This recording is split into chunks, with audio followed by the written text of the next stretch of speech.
best is on the hill this afternoon for the Lugnuts. Allen Motor Company is set to bring you the Kernels starting lineup. Allen's would like to thank everyone who made the unprecedented offer from General Motors such a success on their campus.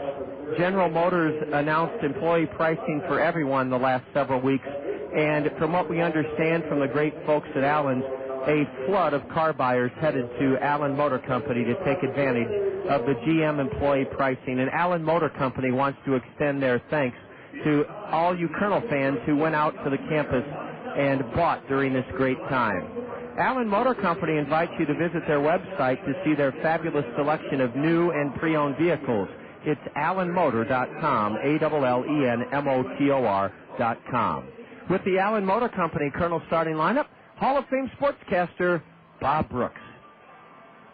How you doing, everybody, and welcome to the ballpark for today's Cedar Rapids Kernel effort of taking the series from the Lansing Lugnuts. It's going to be a beautiful day for a ball game, John. It's turning out to be that way. It's going to be, so if you were thinking about coming out, and if you're checking in with us on the zone, hey, this is a day to be at the stadium on the 3rd of July in 2005, and we should have a pretty good showdown here today. Two good starting pitchers, and the Kernels trying to win a series in the final meeting of the regular season with Lansing. So for the Kernels on this 3rd of July, it'll be Casilla at second, Sandoval at third, Rodriguez at short, Collins at first, now batting .335, incidentally, Drew Toussaint in left, Giannotti, after a couple of days off, goes back to center field. Madrigal is the DH. Jordan Renz is in right field. Tommy Duenas is the catcher. And pitching for the Kernels will be Carl Jelena. Jelena is 1-4, lost 5. He's pitched 73 2/3 innings, so he's had a good amount of work coming into this 4th of July weekend. He has 83 hits, given up 33 strikeouts in 73 2/3. But the big stat is that this young man has walked only 10. And what a tonic that is to give you that stat today. He has started 12 games, does not have a complete game, has a solid 3.54 ERA, and has given up 8 home runs. The wind here today will be variable, I am sure, and at the moment it is just that. Sometimes blowing out, sometimes blowing in. But the sun is out, the temperature is perfect, and join us for the superstars here at the ball game, because it'll be a fine Sunday afternoon of entertainment. Yes, it certainly is going to be that, Bob. And you mentioned the great pitching of Carl Jelena of late. On Tuesday in Peoria, he led the Kernels to a 5-2 win. He went 8 innings in that start, gave just 2 runs to the Chiefs on 6 hits in 8 innings, struck out 2, walked none. And in fact, Jelena has been fantastic in his last 3 starts. You are doggone right, because 24 2/3 innings in his last 3 efforts, and only 2 walks, 12 strikeouts, 17 hits, and 5 runs. So if he continues that today, we're going to have a typical game of this series. It's been Cedar Rapids winning 7-6 and 2-1, losing last night 6-4 in a game that could have gone either way. So each contest has been very, very competitive. Our Anderson and Brown Eye Care umpiring crew for this series finale, Victor Carapazza will be on the balls and strikes behind the plate, and Grant Mankey will be on the diamond. Anderson and Brown Eye Care is the exclusive eyewear provider for the Kernels, and they're located in their new store right off I-380, Boyson Road. They're just west of I-380 next to Intent City. And Anderson and Brown Eye Care, in addition to providing a wide array of contact lens products, is now an eyewear provider. So you can purchase your glasses at the new location of Anderson and Brown Eye Care right off I-380, Boyson Road, next to Intent City. As Bob said, it's going to be tough to get a gauge on the wind this afternoon. Earlier this morning, the forecast was for the wind to be blowing from the south. That would mean straight out from home plate, straight out towards right center field, but variable is the best way to put it. In fact, the flag right now can't make up which way the wind wants to blow it. It's wrapped around the foul pole high above the right center field alley. The grounds crew is putting the final touches on the diamond, and Bob, we do try to recognize the fine work of the grounds crew, but none of us do it often enough. And it's one of those jobs that is, I think, similar to being a cake decorator, is that you always want the cake that you're going to make for the wedding or the anniversary or the birthday to be the best cake possible for its recipient. And these guys want this diamond to be in the best shape possible for all 70 Kernel home games. And you can tell the pride they take in laying down the chalk for the batter's box and the catcher's box and the lines and grooming the infield, all the little touches that when you come into the ballpark, I don't care how many times you've been in a professional baseball stadium, it still makes you go, wow, I'm at a ballpark.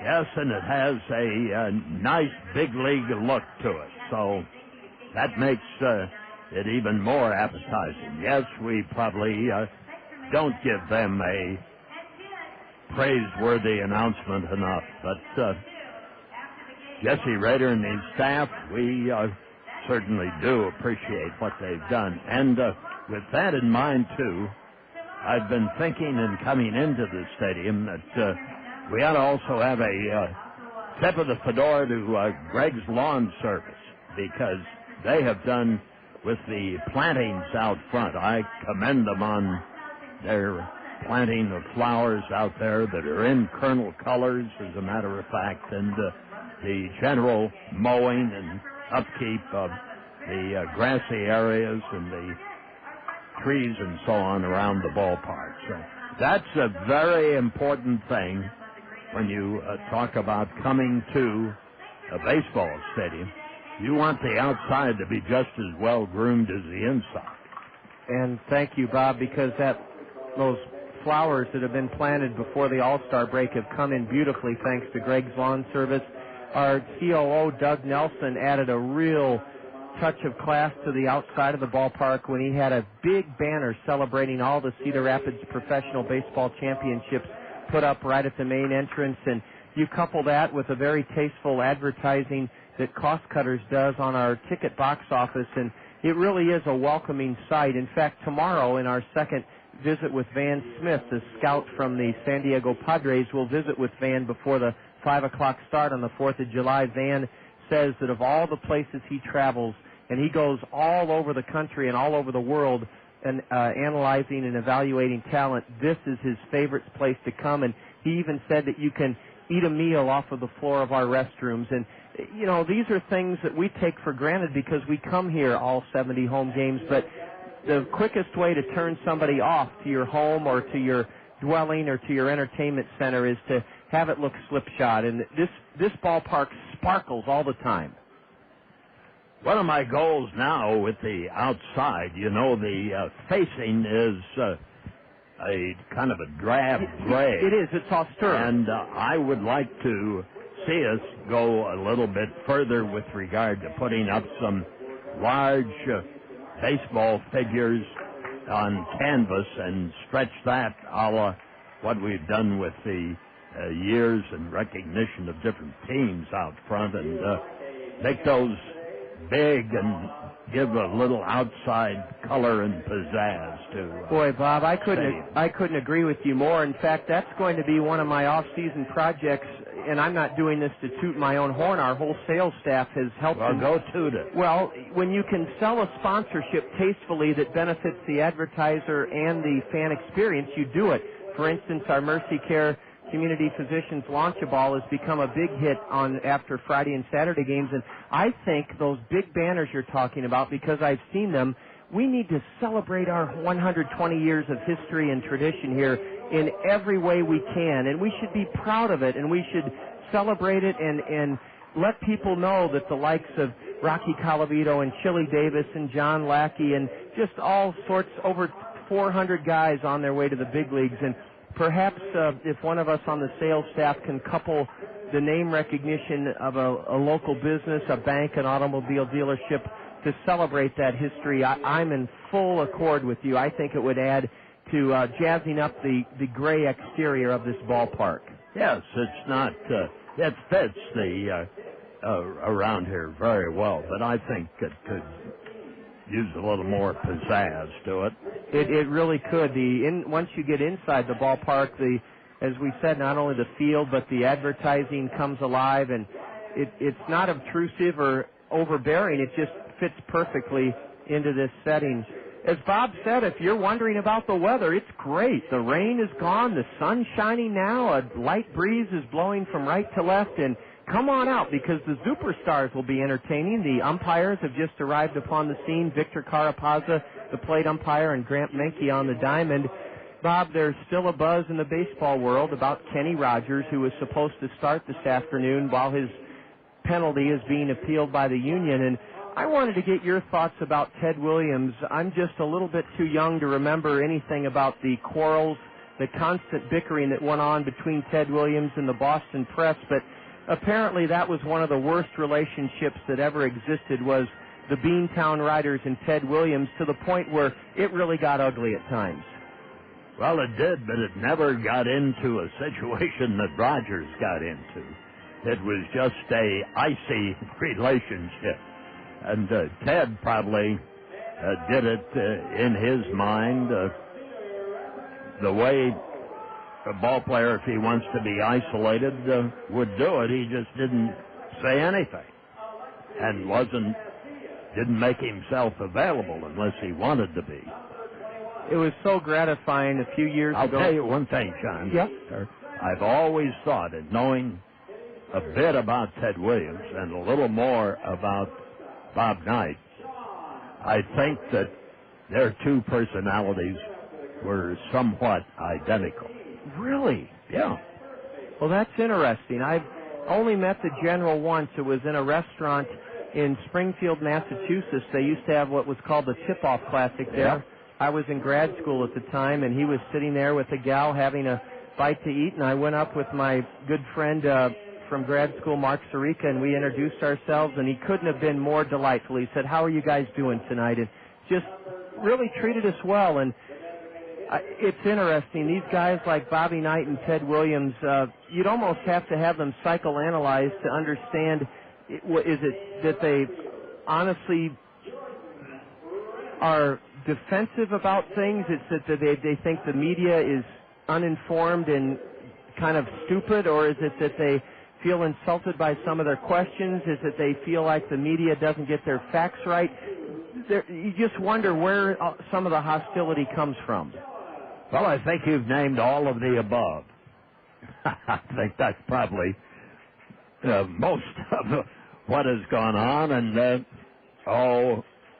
they too, I think, liked in a way of certain writers or people around them. That was somewhat a way of heading them and keeping them an arm's length away. Sure.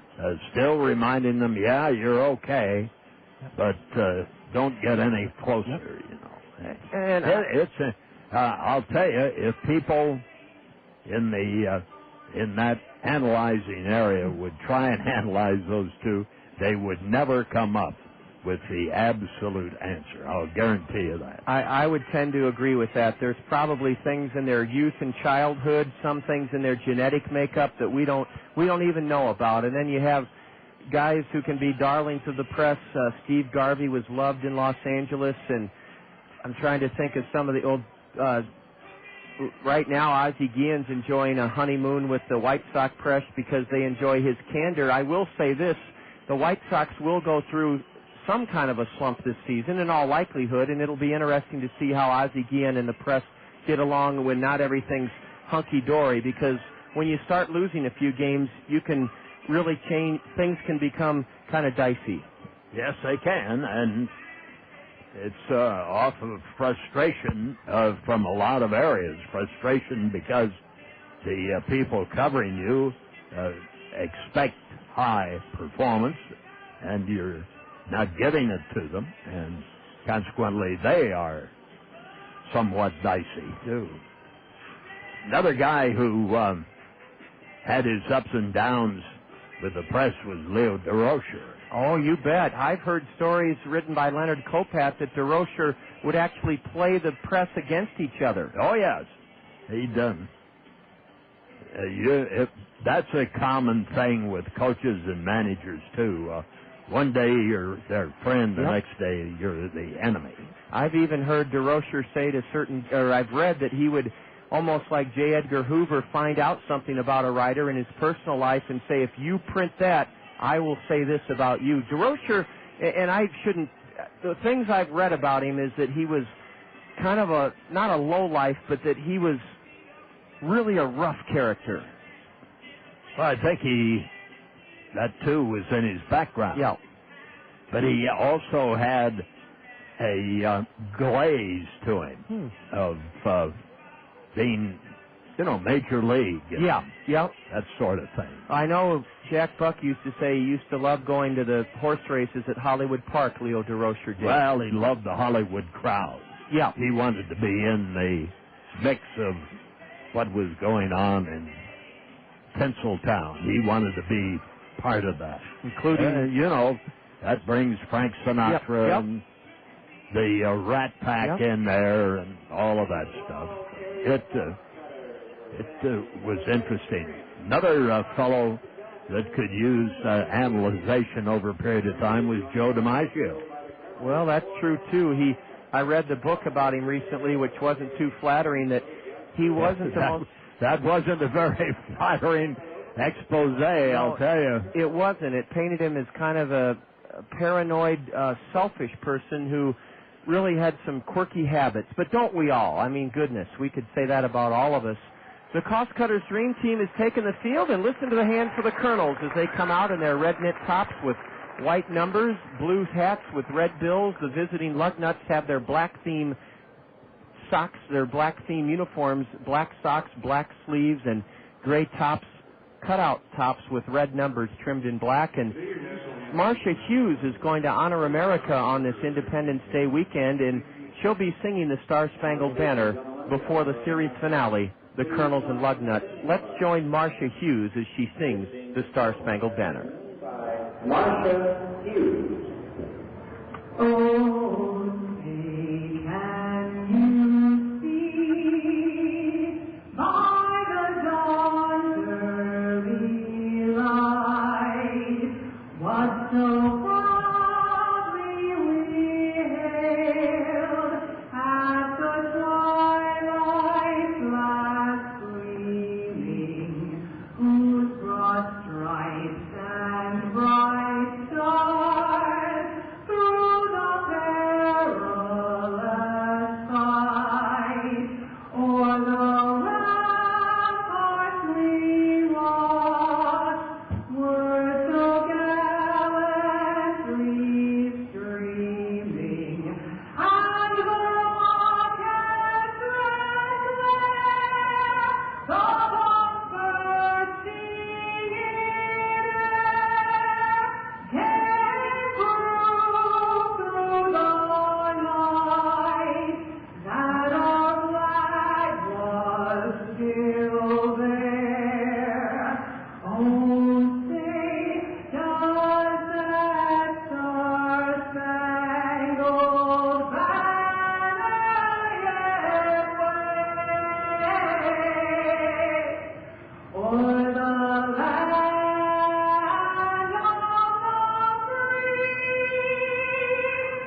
Wonderful performance by Marcia Hughes of the national anthem. Congratulations, Marcia. Beautiful, beautiful job. Wonderful. The Cost Cutters Dream Team members are sprinting off the field, and the Kernels, with a win this afternoon, will make it 3 out of 4 against the Lansing Lugnuts. We'll see if we can bring the Kernels, help them bring home a win this afternoon with you alongside here in the zone. A triple play, a rarity on the diamond, but produced successfully every day at South Slope Communications in North Liberty. The South Slope Communications triple play consists of voice, video, and data communications for your home or business. Achieve your communications triple play with South Slope Communications. South Slope is committed to providing the latest communications technology to their members while continuing to give service second to none. South Slope can provide your home or business with just about everything that connects you to information. Digital wireless phones, long-distance plans, data home and business wiring, video conferencing, dial-up and high-speed internet service, fiber optic installation and termination, and coming soon to all local servicing areas, digital video TV service. South Slope also rents out a beautiful community center event room in their magnificent new building in North Liberty. When you need anything in the communications field, select South Slope Communications. Visit them at southslope.com. This series finale starting about 20 minutes behind its scheduled time, and State Farm Insurance agents Gary Schubat, Dale Thompson, Al Shetler, and Lanny Peterson will be bringing us scores interspersed throughout the first inning. Bob, some of the games are well along already. They certainly are. The New York Yankees lead Detroit in the last half of the 8th inning, 1-0. In the 5th, Toronto 3, Boston 1.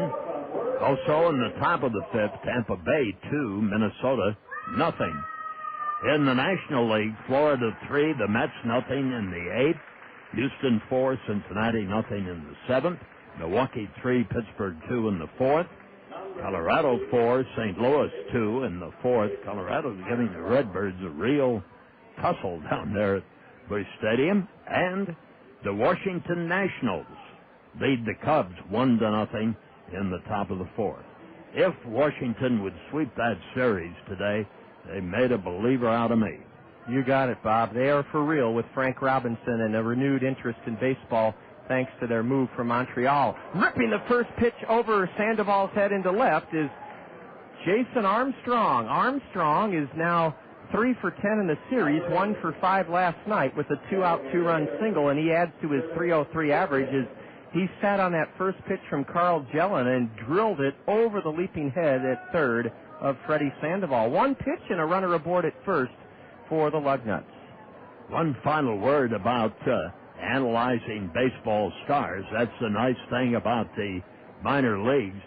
You don't dig that deep into any of these players or managers or coaches or interpreters or trainers. That is a real plus to the minor leagues, is that these kids are kids and everybody wants them to do well.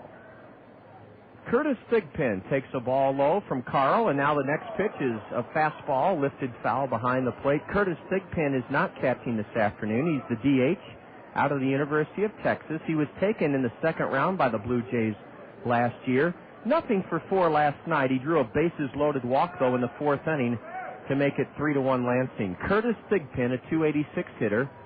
Straightaway stance, a throw to first, and Jelena throws it by the first baseman Collins, and a rocky start for Carl Jelena. A throwing error allows Jason Armstrong to advance into scoring position. That throw by Jelena was just wild. It went to the right of Michael Collins for an error, and Armstrong went to second. He's there with nobody out, and now Tommy Duenas, the catcher, is out on the hill to try to settle Carl Jelena back down. Great chance for Lansing to take the lead here in the first inning today. They have a runner at second with nobody out. Thigpen is even on the count, 1 ball, 1 strike. It's always a pretty good strategy on the first pitch of a game if you're the first batter to take a swing at it. Might be the best one you get. Well, Ricky Henderson lived by that law. Here's a drive into right center. It may drop. Giannotti won't get it. It's a base hit. Going to third is Jason Armstrong. And it's a Texas League single dropped in front of Richard Giannotti in right center by Curtis Thigpen, his 4th hit of the series, and Lansing is out of the gate quickly. They have nobody out, runners at the corners for their number 3 hitter, Eric Nielsen. One thing about Carl Jelena, we know he won't hurt himself with walks. That was the difference in the game last night. Colonel walks, and if the Lugnuts amass a lot of offense today, it will be because they hit their way on.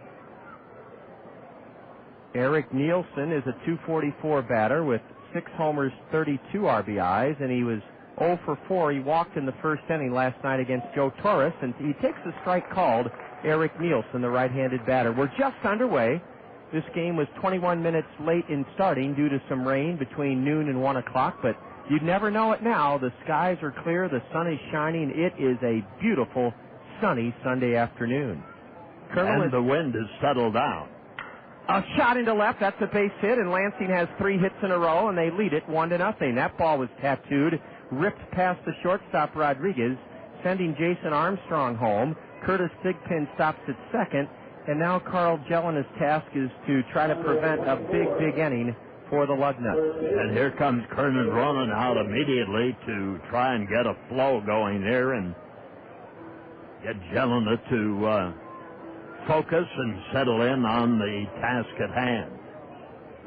Give us a chance to thank Physicians Clinic of Iowa, the exclusive health care partner of the Kernels. They bring us our injury report. T.J. Stanton is still on the disabled list with a strained oblique muscle. Francisco Cordova should be back at any time. He has not pitched at all in the second half. He, too, like Stanton, has a bad oblique muscle. Physicians Clinic of Iowa, quality health care close to home here. They have over 50 board-certified physicians in 11 specialties at Physicians Clinic of Iowa. David Hicks, the big, tall, strong left-handed batter, takes high, ball 1 from Carl Jelena, who's off to a rocky start here in the top of the first inning. Hicks is 3 for 14 in this series. He was 1 for 5 last night. He's a .232 batter, 5 homers, 18 RBIs. And ball 2 is down and away from the Colonel right-hander. Carl Jelena is in trouble here in the first inning. At 6'4", 200 pounds, out of Canada. There's a swing and a foul back. That one's going to be chased down by the kids on the grass slope seating berm down the third base side. St. Jean-sur-Richelieu out of Quebec. And I asked him where that is, and he said, John, it's about 20 minutes from Montreal. Yeah. Because I couldn't pronounce it. I was going to say it was probably a suburb. The 2-1 to Hicks is knuckled foul off to the left in the air, and the count's 2-2 to David. The crowd continues to grow here on this lovely Sunday afternoon. Thanks for being with us. We're delighted to have you as the Kernels try to get out of this tough spot in the top of the first inning. Ball 3 low to David Hicks, a fastball, and the count's full. My guess is Ken Joyce will start his base runners with nobody out, and Lansing ahead 1-0 here in the top of the first inning. I know I'd send them. On the payoff pitch, are they going? Long look. They're not running. Ooh, a fastball, and Victor Carapazza called it ball 4, and the bases are loaded with nobody out. How could David Hicks stand there and take that pitch, and how could Victor Carapazza rule it ball 4? That, incidentally, is the best pitch that Jelena has thrown in the sequence here in the top half of the first inning. Well, now we're in a heap of trouble. A fella that is 7 for 12 in the series, riding a 15-game hitting streak. He couldn't be a hotter hitter. Christian Snavely has a chance to really give Lansing a big cushion. Strike on the outside corner, a snap throw to third, and the tag by Freddy Sandoval. Not quite in time to get Curtis Thigpen, who had to dive back in head first ahead of Duenas' throw. Snavely is hitting .278, 6 homers, 28 RBIs, doubled twice last night, scored 2 runs, was 3 for 4. This guy is hot. Ball 1 upstairs from Jelena. Snavely out of Ohio State would like to hit in this ballpark the rest of the year. You bet he would. 7 for 12 in the series, and he's batting with the bases loaded. Nobody out, 1-0 Lansing. He plugs the next one up in the air foul off to the left, and Carl Jelen is ahead of Christian Snavely, 1 ball, 2 strikes. Snavely, as Bob said, out of Ohio State, was a Blue Jays 6th-round pick 2 seasons ago. He hit .254 with Charleston in West Virginia in the South Atlantic League last year. 14 home runs for this left-handed batter with an extremely open stance. Swing and a miss! Carl Jelena fans the hottest hitter in the league, Christian Snavely, for the first out here in the first inning. That ought to give Jelena some confidence, and he gave Snavely a perfect 79-mile-an-hour slider. Down and away, Bob. And he went for it. Yes, it was down and away, and he swung rather awkwardly and missed it. Now Ryan Klosterman, the key man in the inning for both the Kernels and the Lugnuts. If you get Klosterman, you have a good chance to get out of the inning. Swing and a miss. He was going for the grand slam, and whew, what a swing by Ryan Klosterman. Had a rip. How can a guy hitting .204 take a swing like that? 6 homers, 31 RBIs for the right-handed batter, 22-year-old Ryan Klosterman. And he fouls the next one straight back. Jelen is ahead of Klosterman. No balls, 2 strikes. Bases loaded, 1 out. 1-0 Lansing here in the top of the first inning. The idea here is damage control. A pop-up strikeout or double play would be the ideal scenario for the Kernels and right-hander Carl Jelena. The 0-2. Bashed foul up onto the Miller mezzanine terrace, and then it ricochets down below. The terrace is darn near full this afternoon. Well, it should be. The guests up there on the mezzanine come from the stadium lounge and the home port. A curve, a ground ball to deep short. It's a base hit. 1 run is in to make it 2-0, and that's it. The other runner, Nielsen, stops at third as Curtis Thigpen scores, and Klosterman did not hit it hard at all, but he snuck it through the left side of the Kernel infield, past the diving Freddy Sandoval, and to the right in the hole of Rodriguez at short. Ryan Klosterman comes through. He was in the hole 0-2, and he grounds a RBI single into left, and it's 2-0 Lansing. If that ball would have been hit 2 feet to the left, it would have been an inning-ending double play. David Corrente batting for the first time in this series. He has a narrow stance, his feet are almost together, a right-handed hitter, and a strike in from Carl Jelena. Man, oh man, who would expect Lansing to jump on one of the best Kernel pitchers the last 2 weeks, Carl Jelena, for 2 runs here in the top of the first inning. Swing and a miss by Corrente, and Jelena looks like he's got a little bit of his anger, not anger, but it looks like he's said enough of this nonsense. Well, he's throwing now close to 90 miles an hour. The 0-2 to Corrente, high.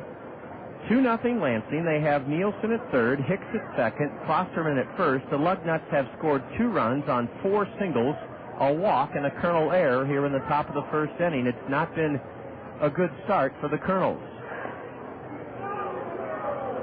And Uncle Charlie and the plate umpire called it high for ball 2. I don't know how the Lugnuts are taking some of these pitches. They must have keener batting eyes than I could ever imagine having. Carl Jelena has been forced to really labor here in the top of the first inning. A high pop-up into shallow right. Renz is coming on. But it's Casilla who reaches over his shoulder to catch it, throws to third. That was an ill-advised throw. And, Bob, I'm not sure how good the communication was there between Collins, Casilla, and Renz, if any communication existed. I would say it wasn't very good, because Casilla wound up having to make a tough play.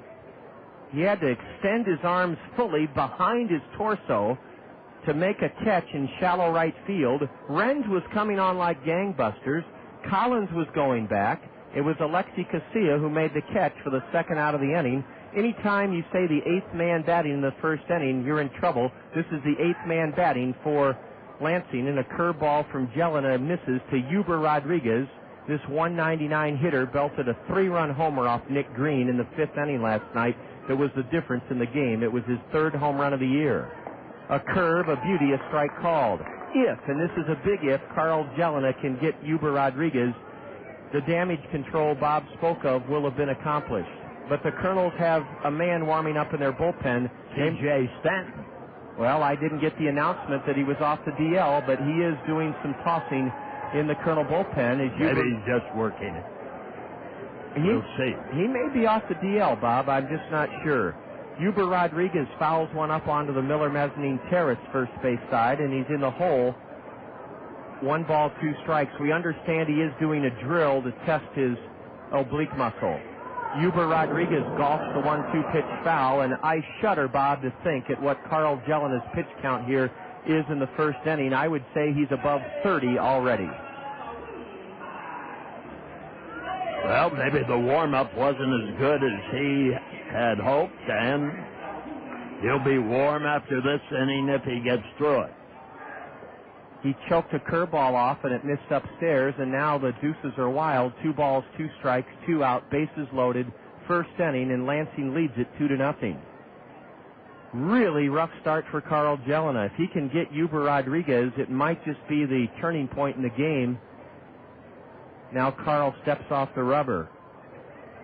Isn't it funny how a guy can be so commanding for 3 straight starts and then come out in his 4th start, and where is my good stuff? Where has it gone? Carl. I had it in the bullpen. It's not here now. Carl's 2-2 is whacked fair past 3rd. That should score 3 runs. 1 run is home. A 2nd run is home. A 3rd man's being stopped at 3rd, and it's 4-0 Lansing. That was the key pitch in the entire game right there. If Jelena was able to get Huber Rodriguez, the Kernels would have a real shot this afternoon. They still have a great chance, but it's been a miserable 1st inning for the Kernels and Carl Jelena. A 199 hitter stroked a 2-run double past 3rd down the left field line, and it's 4-0 Lansing. The Kernels still do not know what hit them here in the 1st inning. Well, Sundays haven't been very friendly to the Cedar Rapids Kernels. Remember the Sunday you were in Chicago? The 1st inning, 8 runs to the visiting team. Well, it's no longer a matter of damage control. It's a matter of survival now for Carl Jelena. He'll try to get the number 9 hitter, Eugenio Vélez, to keep the Lugnuts from making it a bigger 1st inning. They already lead it 4-0. Strike call to the switch hitter, Eugenio Vélez. Batting .350 in 16 games, no homers, 12 RBIs. He's a switch hitter with a pronounced, exaggerated open stance. Switch hitter batting left-handed. The 0-1. Cracked to 1st. Collins knocks it down. A run will score. The throw to 1st. Out! A run will not score. Carl Jelena did his job and covered 1st. And Michael Collins, after having that ball skip off his chest, hustled after it. And he had to hustle 20 feet to his left in foul ground, and I don't know how Huber Rodriguez did not beat that play out, but he was out by 3 feet. It went 3-1. And for Lansing, 9 men bat in the 1st inning. They score 4 runs on 5 hits, 1 Kernel error, a walk, and Lansing leaves a pair. Well, the Kernels trying to figure out what hit them in the top of the 1st inning here at home. Lansing, after 1/2 inning, leads it 4-0. This is Kernel Baseball in the Zone. A triple play, a rarity on the diamond, but produced successfully every day at South Slope Communications in North Liberty. The South Slope Communications triple play consists of voice, video, and data communications for your home or business. Achieve your communications triple play with South Slope Communications.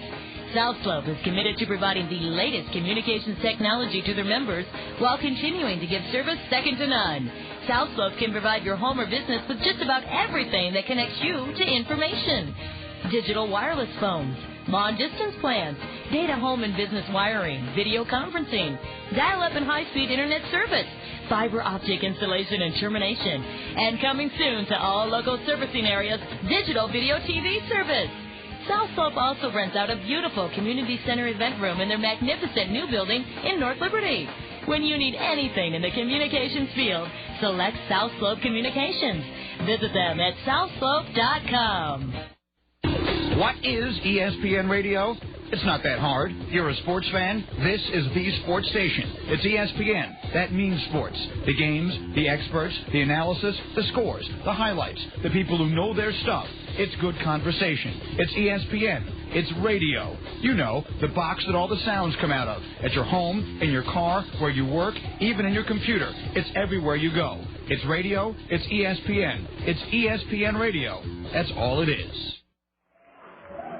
We want to reiterate to the scouts that listen to the ball games and everyone in the stadium that as you see T.J. Stanton warming up in the Colonel right field bullpen, he is doing a drill. He is not off the disabled list. T.J. Stanton is not off the disabled list. A pitch is a strike called from lefty Hung Chi Cheng. 4-0 Lansing here in the top of the first inning. 285 hitting Alexi Casilla. Pops the next pitch foul off to the left, and he's in the hole 0-2. Alexi scored in the Colonel 2-run 8th inning last night. He went 1 for 5. Casilla, Sandoval, and Rodriguez. Bottom of the first inning. Lots of time for the Colonels to try to chip away at this modest 4-0 Lugnut lead. A swing and a miss on a changeup. The catcher has to barehand it, and David Correnti fires down to first, and Hung Chi Cheng, who is third in the league in strikeouts, whisks aside Alexi Casilla, the Colonel leadoff hitter, on 3 pitches. And the umpire goes out to take a look at the baseball. Cheng, a left-hander out of Taiwan, and he goes 190 pounds for a Taiwanese. And he's facing switch-hitting all-star third baseman Freddy Sandoval, who sat out last night's Colonel loss. A swing and a miss on a changeup. Freddy was hit by a pitch, and he's wearing a protective guard on his left ankle from the blow he took in the Colonel victory here on Friday night. John, let's go over that play at first base again. Here's a drive whistled into right center. It's going to be a one-out single for Freddy Sandoval. He makes a big turn at first as Eugenio Rodriguez gets it back in. Freddy Sandoval has the first Colonel hit of the afternoon as he singles into right center. Yeah, Bob, I said prematurely that after the ball kicked away from Michael Collins that the runner from third, Eugenio Rodriguez, would score. He did not score because Collins recovered in time to feed Jelena, and that saved the Colonels a run. And credit Jelena with getting over there and making the play, and Collins with continuing to battle the ball. And because that was a difficult play. It was, and it shows the hustle of Michael Collins, because a lot of guys after they boot a ball will take a second and kind of go, oh, but Michael hustled right after it, and as you said, Bob, Jelena was in great fielding position. Yes, he was.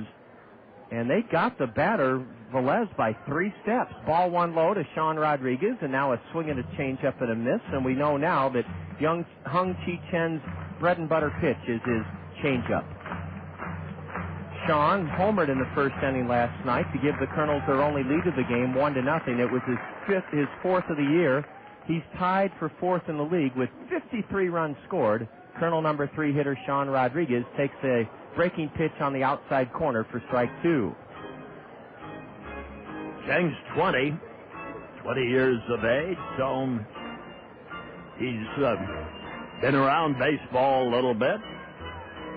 He comes set just below the chin, and his 1-2 pitch to Sean Rodriguez instead of throw to first, and Freddy Sandoval's back safely. Well, T.J. Stanton is on the DL, but he's doing a full-fledged bullpen to see if his oblique muscle is healed enough for him to come off the shelf. Sean swings and misses, strike 3. 2 strikeouts in the first inning. That pitch was down and into Rodriguez, and Sean couldn't get it.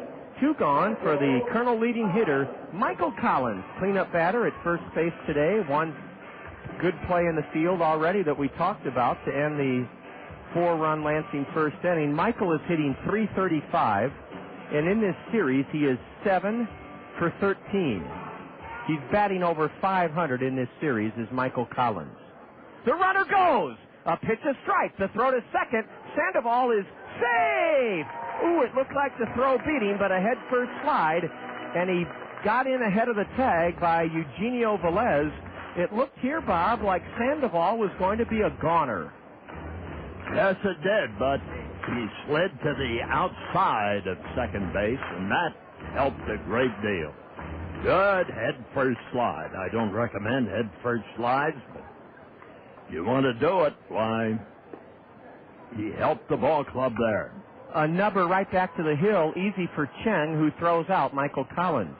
Hung Chi Cheng gives his club a big lift as he protects a 4-0 lead by retiring the Kernels without scoring in the first inning. No runs for the Kernels, 1 hit, a stolen base. There were no Lansing errors. The Kernels leave a runner aboard, our first stranded of the day.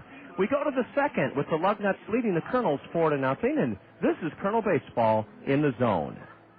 Hi, this is Dave Town with Five Seasons Transportation and Parking. Do you ever wonder if it's safe to send your child on the bus? It is, and here's a few reasons why. All the buses in Cedar Rapids are equipped with security cameras, so the drivers always know what's happening behind them. The buses also have global positioning systems, or GPS, which means they can be tracked at any time by satellite. Does that surprise you? It shouldn't. Five Seasons Transportation takes safety very seriously, and we've taken many steps to make sure your child will have a safe, easy ride every time they take the bus. Even when your child isn't on the bus, Five Seasons Transportation is helping keep them safe by using pollution-free biodiesel and alcohol fuels, Iowa products that help keep the air clean. And if your child is ever in trouble, they can always flag down a bus for help. I'm Dave Town, and I like to think of the bus as a traveling safety cocoon, motoring along Cedar Rapids streets. And keep in mind, if the bus is that safe and easy for your child, maybe you should think about riding the bus to work. Affordable, convenient, and safe. That's the bus. Ride it. KCRG TV9 brings you more live coverage of breaking news. And we'll take you there first. I'm TV9 News anchor Scott Sanborn. 24 hours a day, 7 days a week, no matter where news is happening, around the corner, around the state, or around the world, the TV9 News team will take you there live. KCRG TV9, your live news leader. It's around-the-clock news coverage you can count on from your 24-hour news source, KCRG TV9. We go to the second inning. Ken Joyce, the skipper of the Lugnuts, in his black windbreaker, is having a word with Victor Carapazza. That may be something to do with the impending appearance of the superstars. Perhaps Carapazza's reminding Ken Joyce, well, now the Colonel equipment manager's involved in it, and that's not good. The Colonel equipment manager is peering up into the stands, and some sort of delay is going to result from this situation. At least it appears to be that way. I would think that Victor Carapazza was simply reminding both sides that the superstars may go past the allotted 90 seconds. Now the Colonel equipment manager is still beckoning for Jesse Rader, the head groundskeeper, to come down. Boy, that fella gets involved in all sorts of things he has no business getting involved with. But I'm glad you can laugh, Bob, because at times it wears on me. I shouldn't let it, but it does. All right, we're underway in the I thought maybe Joyce was down there talking about, hey, why'd you walk out and look at the ball? Here's a high can of corn into left for Drew Toussaint. It was a pitch in on the hands of Jason Armstrong, and Armstrong, who led off the first inning with a base hit to left and then scored, has flown out to left for the first out of the second inning. 4-0 Lansing. What a day for baseball. Man, oh man, I can remember going to Busch Stadium this time of year as a kid and just literally being soaked in sweat. The hot, humid St. Louis summers, but that didn't stop Cardinal fans from coming out, I'll tell you that. Man, they would come out in that weather, 40,000 a night. Ball one outside to Curtis Thigpen.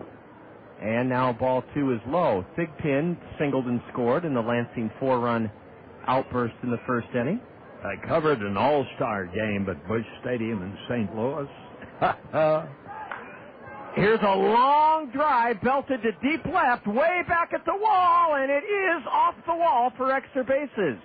And Drew Toussaint at the 378 mark heaves it back in. Curtis Thigpen has doubled. He's 2 for 2, and I'm surprised that ball stayed in the ballpark. Didn't carry the way they were carrying last night, I'll tell you. And that is his 15th double of the year. But talking about an all-star game there in St. Louis at Busch Stadium, the temperature, they had a thermometer on the batting cage, and the temperature at that batting cage was 115. I have been searching for you, Bob Brooks. If I'd have known that I was there as an 8-year-old, and whenever I tell people that, they don't believe me. I was there as an 8-year-old in 1966. My dad took me and my friends to the All-Star game. The Cardinals haven't hosted one at Busch Stadium since '66, and you are indeed correct. It was 115 degrees, and I tell that story to people, and they think, well, no, it was that hot. You were there when I was there, Bob. Oh, yes. I was down on the field. And a ground ball cracked to short. Freddy Sandoval backs up and backhands it on to first for the out. Eric Nielsen hit it sharply. Sandoval looked Thigpen back to second and whipped his throw to first to get Eric Nielsen. In fact, Casey Stengel, when they asked you in the press corps, asked him what he thought of the new Busch Stadium in 1966, only Casey could say this. Well, it sure holds the heat good. Yeah. And those were the days, Bob, that it was an afternoon game. Yes, it was. The businessmen wore white shirts, and my dad and I did a running count of how many businessmen fainted in our section, and it was at least a dozen fellas had to be taken out by stretcher businessmen that were there for that afternoon game. They had fainted. Even a member of the press corps had a white shirt on that day. And a chopper over the hill. Alexi Casilla charges it and throws in time to get slow-footed David Hicks. Alexi knew who was batting, so he really lobbed his throw from second base and got David Hicks to end the inning. I want to pick up on Bob's story. Well, this was good news for Jelena. Yes, no runs in the second inning, despite a one-out double, a hit. There were no Kernel errors, and Lansing leaves a runner. We'll tell you what the Superstars are up to and hear Bob's recollections about him as a young man covering the 1966 All-Star game in St. Louis where it was, and Bob and I were there, 115 degrees on July 16th, 1966. After an inning and a half, Lansing 4, the Kernels nothing, and you're enjoying Kernel baseball here in the Zone. I'm a ninth-year college senior. I need 2 more credits to graduate. I've needed those credits for 5 years. Sure, I could take ceramics, cooking, Yiddish, done. 2 credits right there. But no, I choose to stay in college. Go State! Go State! Let me tell you something. You're jealous of me. Oh, I gotta rest up before the pep rally, know what I mean? Oh, wait, you don't. Go back to college with ESPNU and ESPNU.com. Division I football and basketball matchups and major college championships. Never graduate. I is for the massive amount of information at your fingertips. O is for the massive amount of information at your fingertips. W is for the massive amount of information at your fingertips. Read what's on the paper. A is for... Oh, screw it. This is crap. Get somebody... Put it all together and what do you get? One massive website with one wicked fixation on everything. Iowa.com. Make it your first stop. Iowa. And tell your friends. .com. When it comes to life insurance, think ahead. Think about planning for your family's future with Farm Bureau Financial Services. Joy Soppy in Cedar Rapids can help you determine what coverage is right for you and your family. When so much in life is beyond your control, aren't you glad life insurance isn't? For your family's future, think about life insurance from Joy Soppy in Cedar Rapids. Farm Bureau Financial Services, more than you think. Farm Bureau Life Insurance Company, West Des Moines, Iowa. We're not going to let a little old 4-0 Lugnut lead put a damper on the fun here at the ballpark. The Superstars, Harry Canary, and I don't know what they call Ichiro. I thought it was Ken Giraffe, but it is, some sort of beetle or something. I can't read the back of Ichiro's gyrating mascot costume, but they've been well received, as we knew they would here at Veterans Memorial Stadium. Bob, getting back to that 1966 All-Star game, heat and humidity in St. Louis, they played it in the afternoon, and you said a member of the press corps with a white shirt, did Yes, and the man liked to do his work while smoking cigars.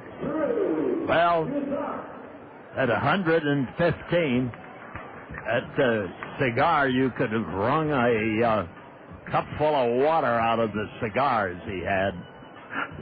He couldn't. He tried to light one, Couldn't get it lit, of course. Here's Drew Toussaint leading it off, and a curve is just outside from Hung Chi Cheng, the lefty. Toussaint took the collar last night. He was 0 for 5, batting .269, 9 homers, 33 runs driven in. It's 4-0 Lansing, and the lefty's next pitch is outside. Hung Chi Cheng is looking for his first win since May 20th. But he's a much better pitcher than his 3-4 record indicate. A strike is in to Drew Toussaint. The headquarters hotel there in St. Louis was the old Chase Hotel. Do you remember the Chase? Oh, sure. I'm wondering if this is the same trip you were on in St. Louis where Bob Prince jumped out. No, that was another one. I'll tell you, Bob, they remodeled the Chase Park Plaza, and it's beautiful now. Is it? Yeah, it's really nice. There's a movie theater complex there, some restaurants. It's still on the east end of Forest Park. A long belted drive into center, way back, and it's beyond the center fielder, Hubert Rodriguez, and Drew Toussaint has literally tomahawked a double into deep left center, and wow, is that good to see Toussaint get a pitch in his wheelhouse and hammer it over the center fielder's head for a leadoff double. Last night, Toussaint had all kinds of difficulty with a slow curve. Got him every time last night. Struck out 3 times in the game.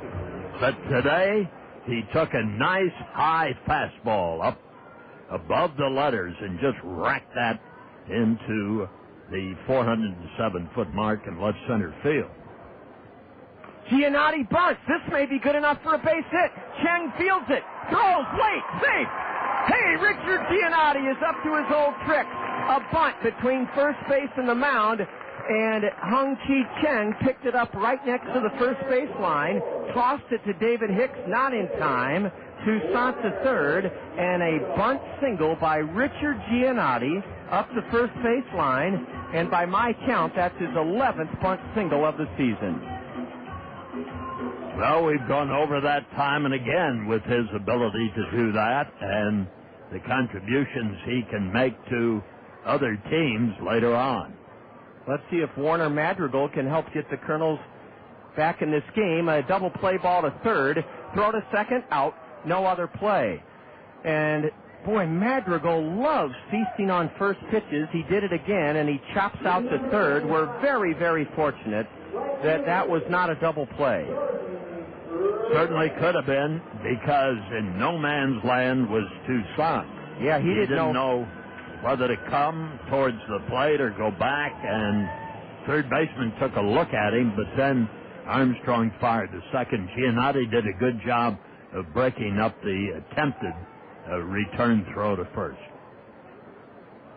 Now the first pitch is in the dirt to Jordan Renz. Renz becomes the key man in this inning.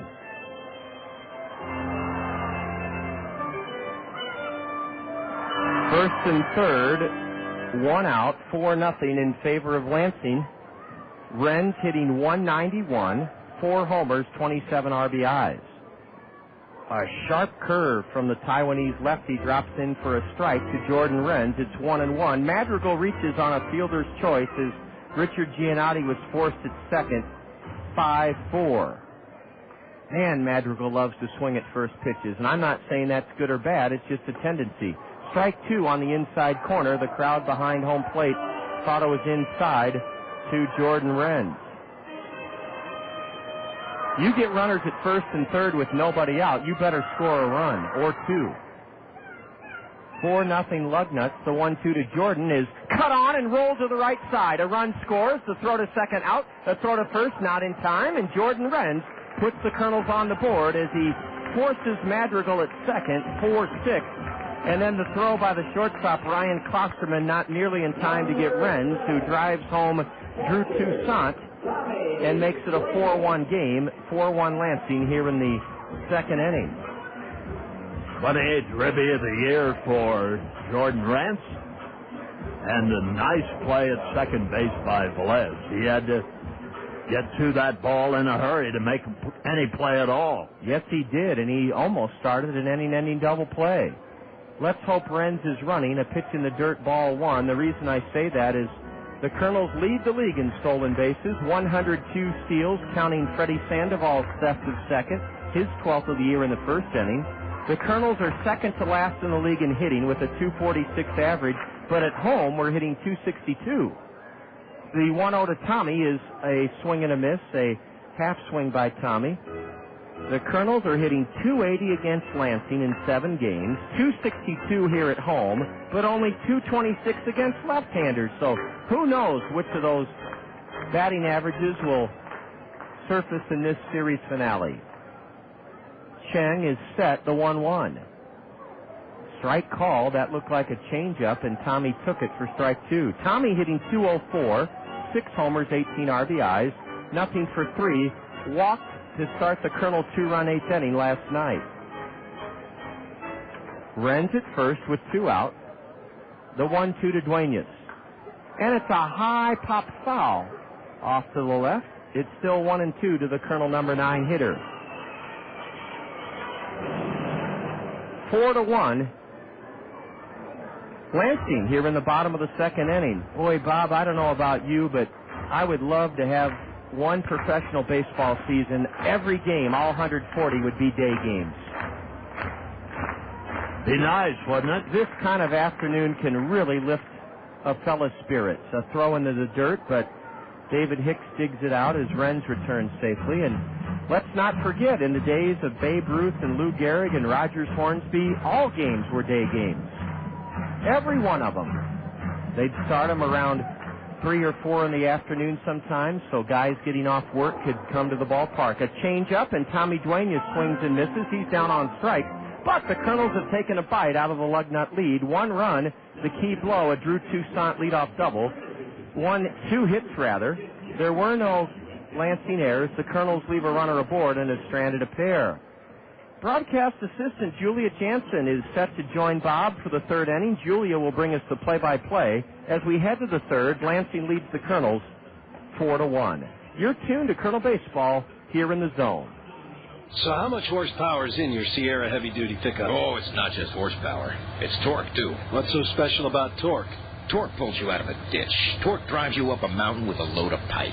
Torque calls your wife to tell her you'll be late because you and Torque are busy ripping stumps out of the ground. Wow, Torque sounds great. Yeah, I think you and Torque would hit it off. The Sierra Heavy Duty with 605 pound-feet of torque. No matter how you use your GMC truck, we engineer them all to the highest standard. Professional grade. Torque number available when equipped with Duramax engine and Nelson transmission. The 5 best days of summer are coming. The Great Jones County Fair and Food Fest, July 20th through the 24th in Monticello. On Thursday, July 21st, Dale Lee presents Oreo Speedwagon live at the Jones County Farm Bureau Amphitheater.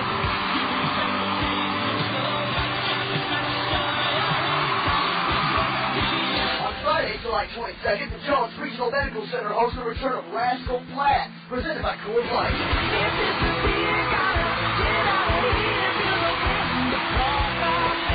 Special guest for Randall Lambert. On Saturday, July 23rd, Flex Sales presents Leonard Skinner. With special guest Dick Beck and the Leatherman wrap up the fair on Sunday, July 24th, presented by the Cedar Rapids Kernels. See them perform live and on the Jumbo projection screens presented by U.S. Cellular. Get your tickets now online at GreatJonesCountyFair.com and by phone at 465-3275. It's the 153rd Great Jones County Fair and Food Fest in Monticello. With Christian Snavely up to bat for the Lugnuts, we are moving to the top of the 3rd. The Lugnuts have jumped on top of the Kernels 4-1 with 4 runs in the first. And the first pitch to Snavely is fouled off down the 3rd baseline. Snavely has made excellent contact here in this series. 9 hits, 19 trips to the plate. Practically hit every other time he gets up there, and he has himself 6 home runs and 28 runs driven in. The 0-1 pitch is a ball just outside. 1 ball, 1 strike, no outs here. Top of the 3rd. Lugnuts lead the Kernels 4-1. 1-1 pitch is a ball just missed on the outside corner.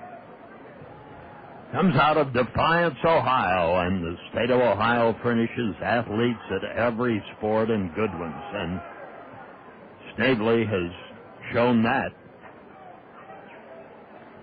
2-1 pitch was called a ball. Lots of fans behind home plate did not agree, but now 3-1 pitch. Christian is driven way into right field. Whoa! Big leaping catch by Giannotti. He bounced the ball out of his glove. It rolled to the foul or the warning track in outfield, and then Jordan Renz picked it up and threw in, but Snavely is on third. It was a great effort by Richard Giannotti out there. He jumped in the air, lost his hat, and then the ball tipped off the top of his glove. Yeah, it all happened at the same moment. He popped the cap, and the ball popped out of the webbing. So with a man on third, Ryan Klosterman will come to bat. Klosterman is hitting .204, 6 home runs, 31 RBIs, 10 doubles, 3 triples. That is Snavely's first triple of the season. First pitch is fouled back to the net. It's a great day if you want to come out here to Veterans Memorial Stadium. The sun has come out. There's seats still available. The Superstars are here. And with the wind blowing like it is today, anything could happen. It's picked up a bit. The 0-1 pitch is fouled back. Right center towards left center.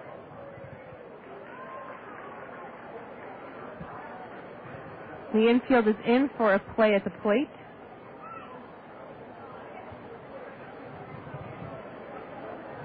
Snavely has 28 RBIs and has only stolen 1 base. He's been caught stealing 4 times. The 1-1 pitch was a strike. 1 ball, 2 strikes to Ryan Klosterman. No outs here in the top of third. They have a runner on third. There's a ball sent way up in the sky, but it will go foul. Crash over toward the Miller mezzanine terrace. The guys from the stadium lounge will get that one. They didn't have a very far drive to get to the stadium today. Walk across the street. The 1-2 pitch is bobbled, but it goes foul. It would have been a pretty good bunt if it stayed fair. And today the Cedar Rapids Kernels welcome Cryovac. 300 people plus to the pavilion. And also out there in Deck 4, Weidenhammer Andrews Agency. They also have the hot tub today that, at least at the moment, is not occupied. Ryan Klosterman is back now after running down the first base line on his foul ball there. 1 ball, 2 strikes. Whoa! Driven straight up the middle. Watch out. Just about took off Carl Delna's head. That will score a run. Ryan Klosterman is at first with a single and an RBI. Here comes Kernan Ronan again. This is his second visit, and Jelena is being hit hard in this game. He's given up 7 hits, 8 hits now, and it's up to 5-1.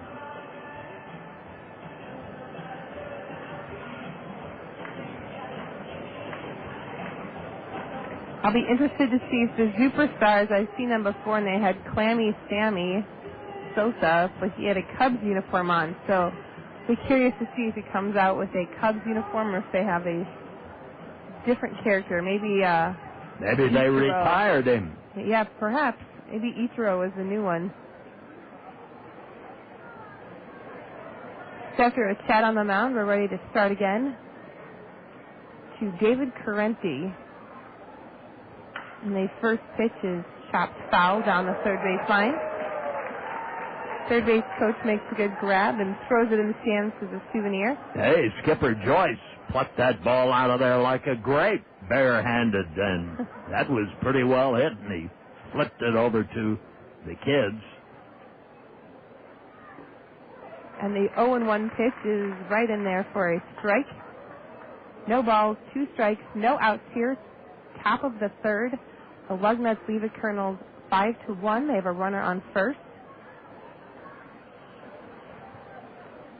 Correnti is just nothing special about his stance.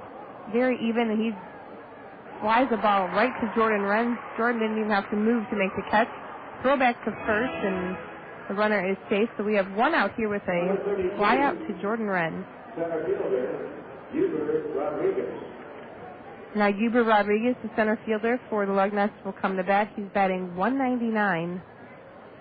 He got his 10th double in his first at bat, and last night he had the paper-thin home run to left.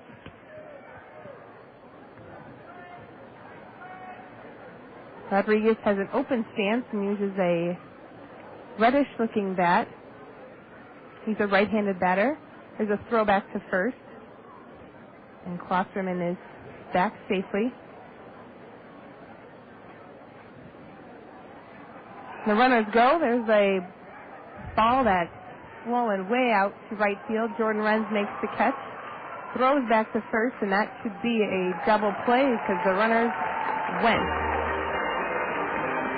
So Klosterman got stuck between first and second base for an out because Jordan Renz threw to first after he made the catch. So that was 4 batters, and there were 1 run on 2 hits. There were no errors. They stranded nobody on base. They stranded 3 in the game. So the Lugnuts scored 1 in the top of the third. They lead the Kernels 5-1. We'll be back with more. You're listening to Kernel Baseball in the Zone. It's summertime, summertime. Yes, it's summertime, when everybody wants to have fun. But there are still chores to be done. One of those chores, of course, mowing the yard. Your friends at Cedar Rapids Solid Waste and Recycling recommend using a mulching mower. It saves time.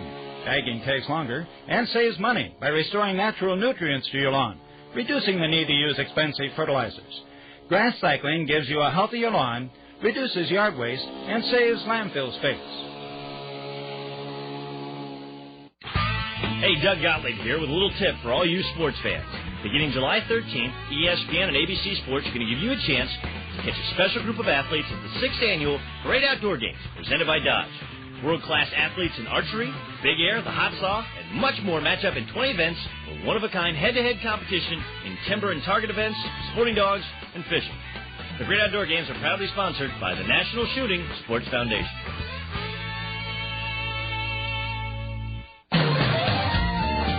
I'm Wade Boggs. While you may enjoy target shooting, hunting, and fishing as much as I do, you may not realize that your friends and family are waiting for your invitation to step outside with them.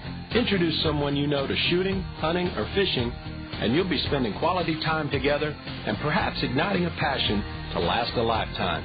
And they'll come to know that hunters and anglers are true conservationists too. So step outside with friends and family and pull them in for life.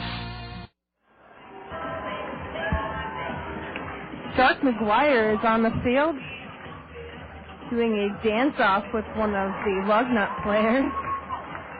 Apparently the baseball players have quite a few good moves up their sleeves.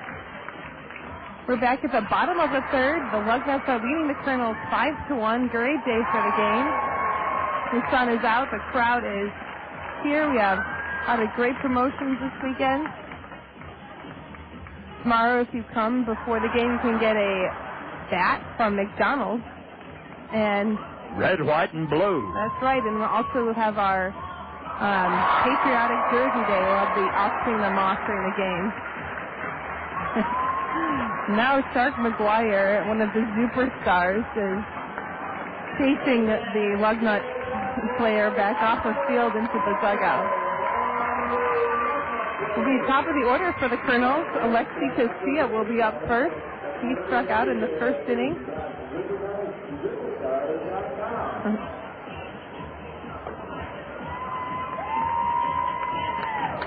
Alexi is batting .285. There's no home runs, 6 RBIs, 4 doubles, and 1 triple. Well, the Kernels chopped that lead from 4-0 to 4-1, and then gave it right back, so there is still that differential coming into the last half of the third inning. And the first pitch to Alexi is a ball inside. Had to jump back out of the way.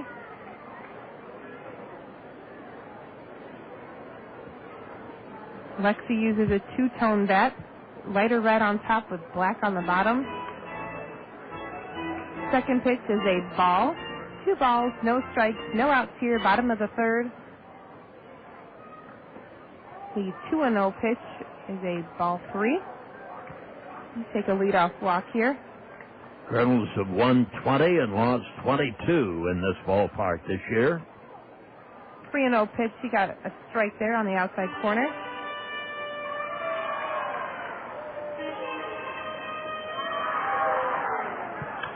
And Alexi taps the ball to Jason Armstrong, the third baseman, who flips over to first baseman David Hicks.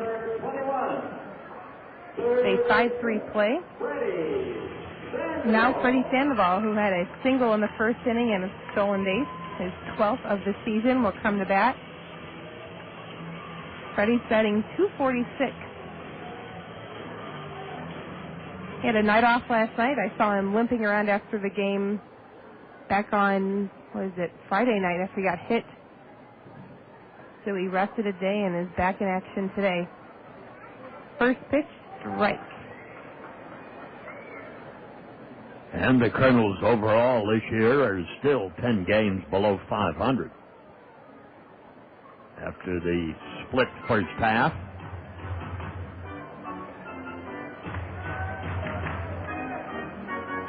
Outfield plays Freddy Sandoval pretty much straight away. Everyone's not shifted around too much. The 1-1 pitch is a ball high. 2 balls, 1 strike, 1 out here in the bottom of the third. And the pitch is outside. 3 balls, 1 strike. Sean Rodriguez is on deck swinging. I heard Tommy Duenas is our catcher tonight. His parents are here. And Freddy Sandoval has a great hit down the third base foul line. It just stayed fair. He rounds the bases and stands safely at second. That is his 21st double of the year.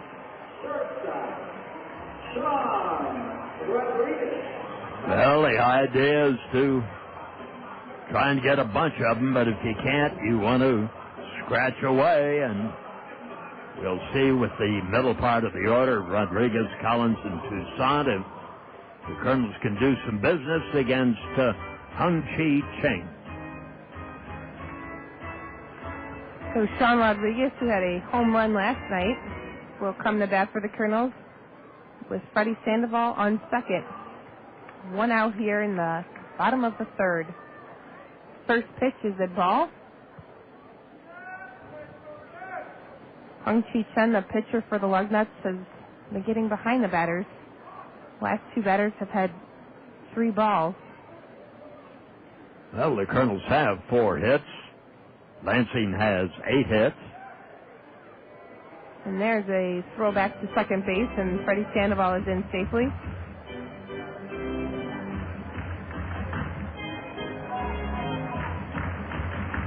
This is the final game of the regular season between the Kernels and the Lugnuts, and the Kernels lead it 4-3.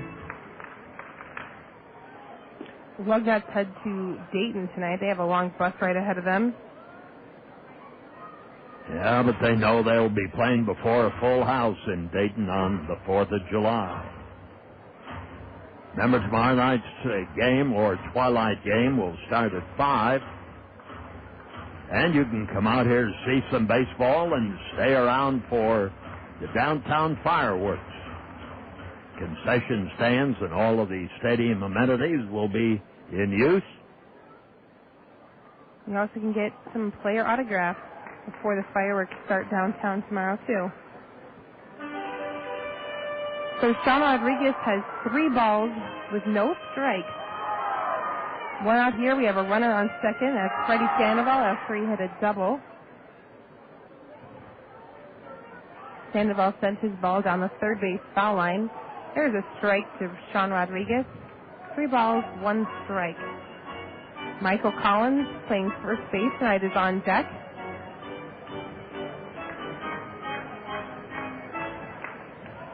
There's another throwback to second.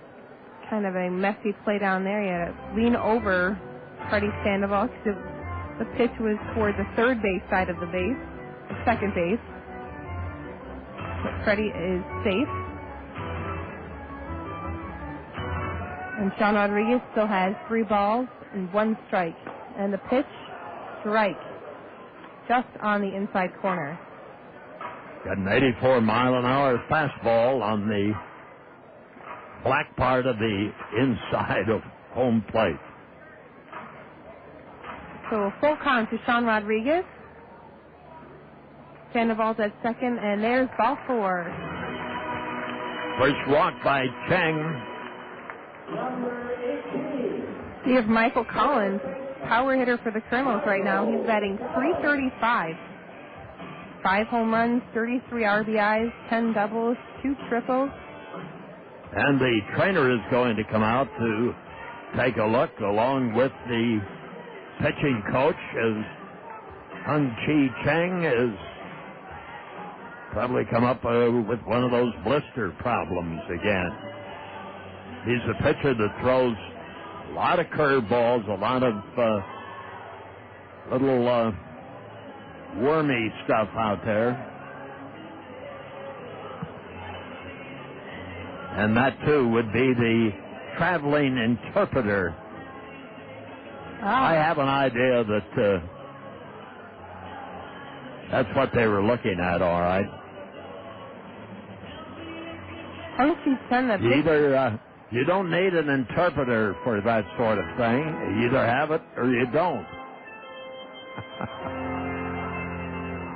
Runners at first and second for the Kernels, and here's their best hitter, Michael Collins, Julia. That's right. Hung-Chi Sen has an orange glove, which is something that's very interesting. One of the Peoria players had a blue glove. I don't see any Kernel players with any odd-colored gloves here either. First pitch to Michael Collins is a strike. Michael Collins has a birthday coming up, July 18th. He'll turn 21. I know his grandparents and his family will be flying in from Australia to see him. And Michael chops the ball to the third baseman, who flips over to second base, and then they go around the horn to the first base. They didn't get Michael at first, but Sean Rodriguez was out at second. So that was a 5-6-3 play. Armstrong, the third baseman, got down low on that ball because it was hard hit, and he made the perfect throw to Vélez covering second. So Collins is on first. Freddy Sandoval is on third, and up to bat is Drew Toussaint. Had a double and a run scored. And the first pitch is in there for a strike. They know that Toussaint hit a high fastball, so this time he took a curveball over the inside corner at the belt. 2 outs here at the bottom of the third. We have Kernel runners on the corners. And Drew Toussaint takes a look at a ball. 1 ball, 1 strike.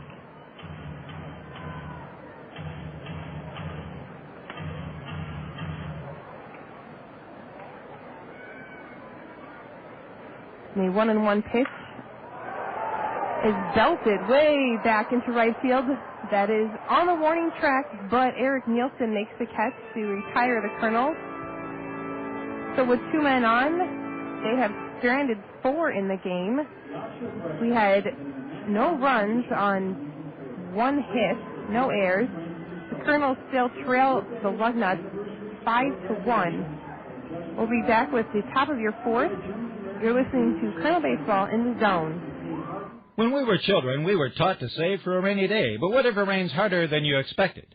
Tanya Sedlock, your professional Pekin insurance agent at Weidenhammer Andrews Agency, understands about the storms that life can bring.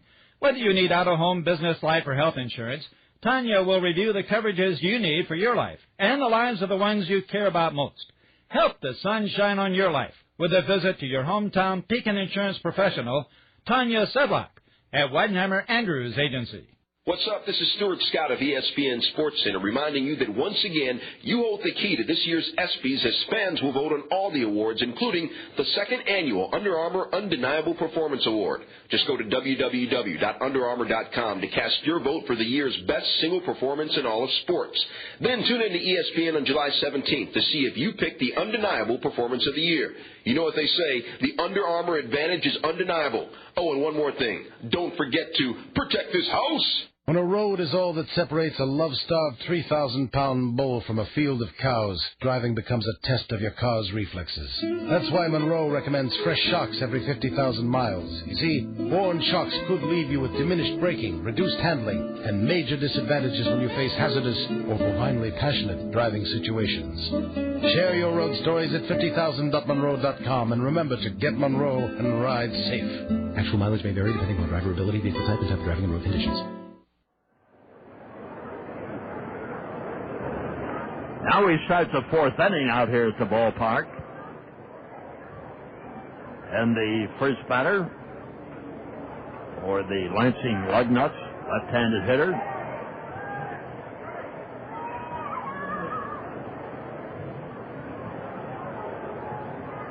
As Lansing gets ready here with Eugenio Vélez attempting to bunt, and he didn't get it, and it's strike one.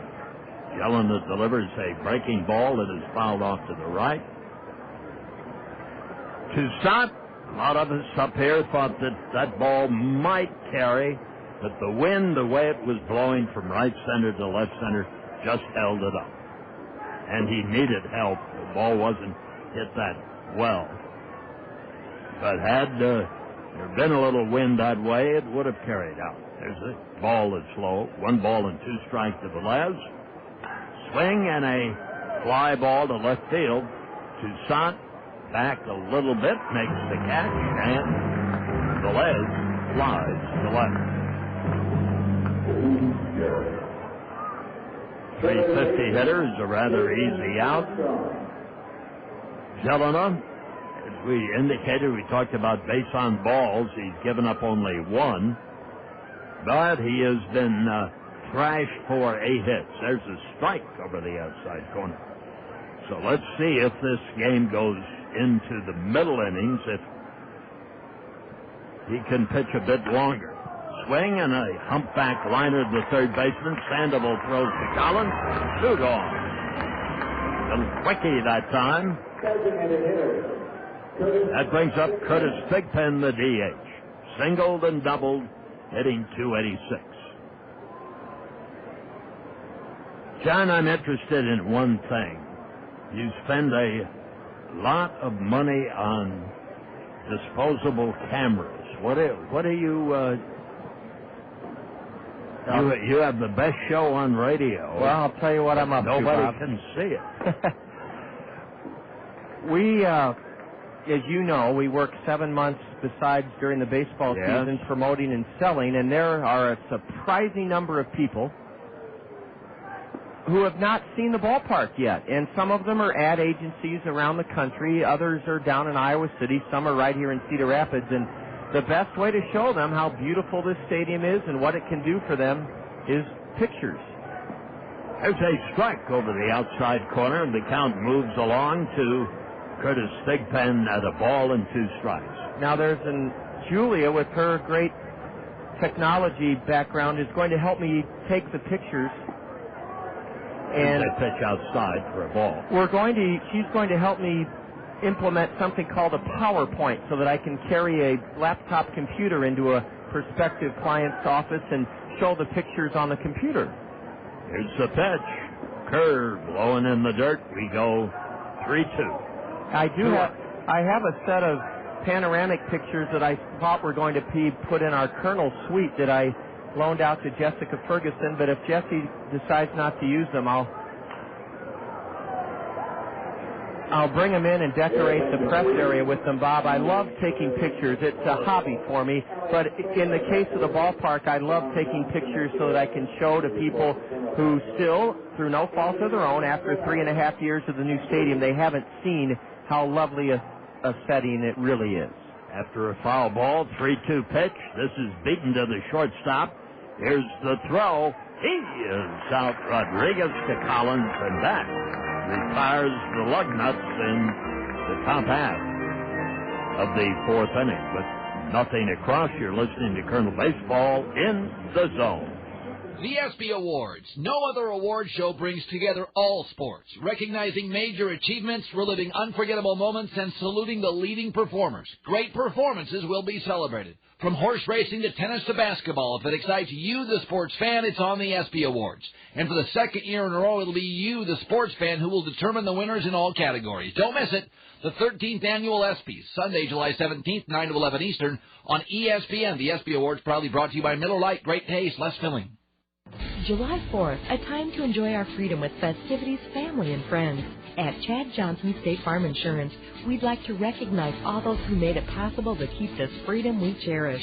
Chad would also like to remind you to keep safety first and foremost as you celebrate this holiday weekend. Remember, Chad and his team are ready to help you by providing insurance and financial services through State Farm. Make sure you and your family are adequately covered. Call Chad Johnson State Farm Insurance, 365-2020. Beat the heat at Hunter's Ridge with the Dew Sweeper Special. Get a round of golf and a cart for under $20. Just start before 9 a.m. and you're on the links at Hunter's Ridge cheap. Watch your tee shot rise into the morning sun and enjoy the day's early temperatures weekdays at Hunter's Ridge. The Dew Sweeper Special nearly doubles your golf dollar. 18 holes and a cart at Hunter's Ridge for $19.95 Monday through Friday before 9 a.m. Hunter's Ridge, getting you out to enjoy golf cheap. Hunter's Ridge in Marion. Now we start the last half of the fourth inning. 5-1 ball game. Lansing out in front. Fourth game of the series. Kernels lead the series 2-1. But they're in a peck of trouble here this afternoon on this July the 3rd. We talked about the hot tub early not being used. It is being used now by Phil Andrews and Weidenhammer Andrews Insurance. A longtime supporter of Colonel Baseball. You hear their Pekin Insurance commercials throughout the season. Giannotti swings and he fouls this one off to the right. And almost making the catch is David Hicks. Gave it a great effort, but the ball, the wall, and Hicks all arrived at the same time. Consequently, he couldn't sustain a glove on it. 1 ball, 1 strike. Giannotti has a bunt for a hit. Chang winds and delivers high and outside. 2 balls and a strike. Outfield for the G-man is straight away. Here's the pitch. Swung on, and this one is fouled back out of play, maybe into the stands, yes, and a perfect catch by man in a red T-shirt down there. Nice job. A lifetime honorary Colonel contract and a free spaghetti dinner at Giugiano's by just showing that baseball at the Colonel Guest Services booth. 2-2, swung on. Giannotti goes the opposite way and dumps the ball for a base hit into right field. Nice piece of hitting by Giannotti. That gives him 2 hits. I still continue to think that Giannotti has a future. It's funny you mention that, Bob, because Van Smith, who is our South Slope Communications Triple Play Show guest and will be again tomorrow, Todd Brummelkamp is a big Richard Giannotti backer. Pitch. Low and in the dirt. And Todd took time to tell Van Smith, a Padre scout, and Todd is a huge Padre fan, he implored Van Smith to take a good look at Richard Giannotti, basically saying if there's not room for him in the Los Angeles Angels system, maybe the Padres should take a good long look at him. So Todd Brummelkamp and you both giving a tip to Van Smith of the San Diego Padres that Richard Giannotti has a few special things going for him. Curveball at 75 miles an hour. Madrigal swings and doesn't get it. That's his first strike. To go with a ball, and Madrigal hitting .229, but he leads the club in home runs with 10. Swung on, ground ball to left to the second baseman, knocks it down, picks it up, throws, safe. Even Warner Madrigal with the play somewhat mishandled by Vélez could beat that one out. And I would think they would give him a hit on that. I would too, Bob, for two reasons. One, Vélez had to go a long way to his left, deep in the hole at second to even field the ball, and then poor Eugenio couldn't get it out of his glove. He tried to get it out of his glove, but it was stuck in there as he popped to his feet, and by the time he whipped his throw to first, Warner beat it out for an infield single. Now the Kernels have 2 on, nobody out, and the ball sent high and wide by Cheng to Jordan Renz.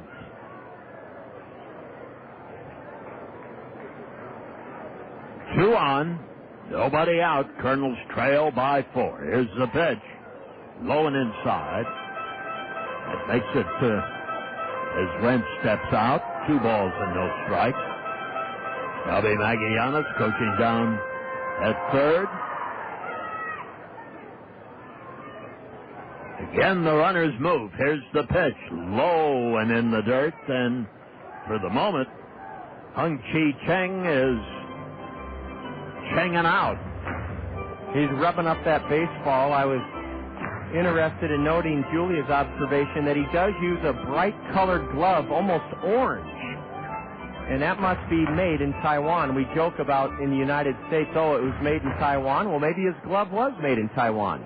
There's a swing and a foul off to the left, and Renz took a cut at 3-0. Well, the game has changed. You're behind 5-1. You're hitting 191, and go ahead and turn them loose on 3-0. Renz hit into a fielder's choice in his first appearance. Colonel runners, first and second, the pitch swung on and fouled back. Now we're at 3-2. That ball was somewhat in the strike zone. The wind is really whipping now from the Colonel first base dugout out toward left field. And I mean it's a good 18 to 20 miles an hour. As the United States flag stretched out, pickoff attempt, safe. Cheng has gone after that guy at second base several times in this game today.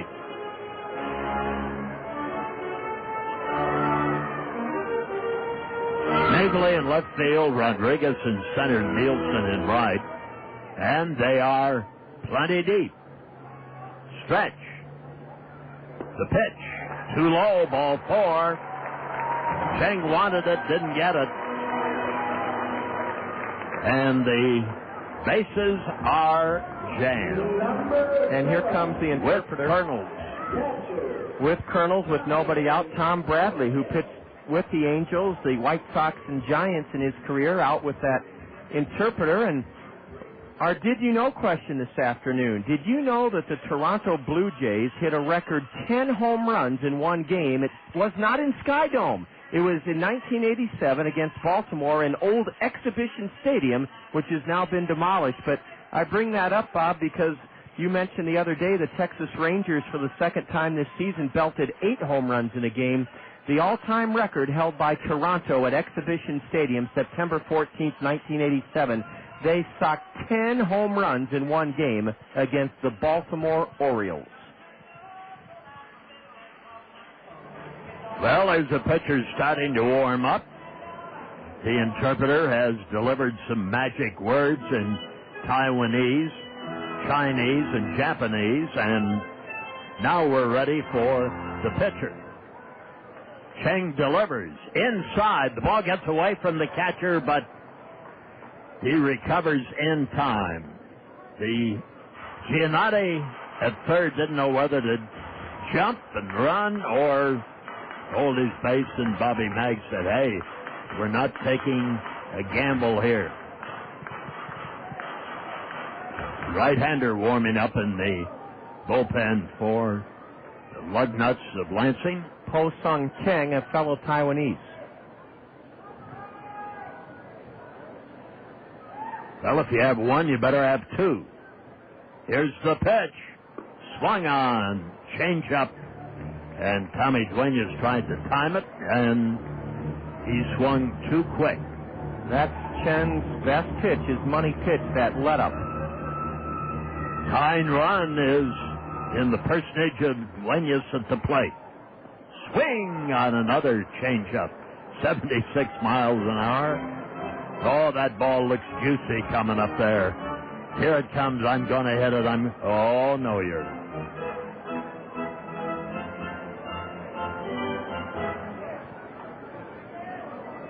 Runners lead at first, second, and third.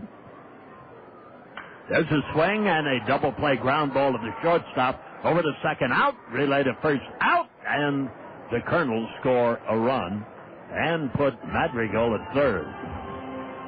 But Rentz is out at second base and Duenas out at first on a perfectly hit double play ball. Klosterman to Vélez to Hicks. 6-4-3 and 2 gone, 1 in, and it's a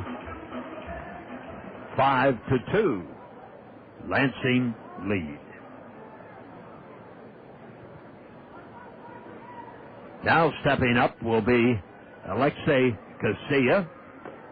Curve for a strike, and Cheng has gone back to the money pitch, the bread and butter, the backbone of his arsenal, the slow, tantalizing curveball. Here it is again. Well, he put a little more juice on that, and it's outside to even the count at 1 ball, 1 strike.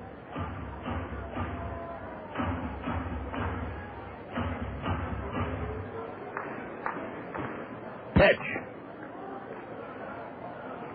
It's a little bit low. By a 1/16 of an inch, I would say. 2 balls and a strike. Casilla's 0 for 2. Batting .285. Here's the pitch. Outside for a ball. Now it's 2-1. Crowd starts to come alive, being prompted by the message sent by Metro Studios on the Rockwell Collins LED board in deep right center. Pitch. Inside. That'll be ball 4. And Casilla gets a base on ball.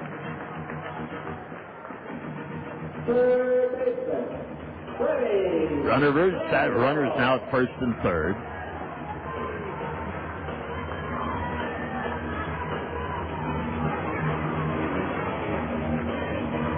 Giamatti has scored the Colonel's second run of the game.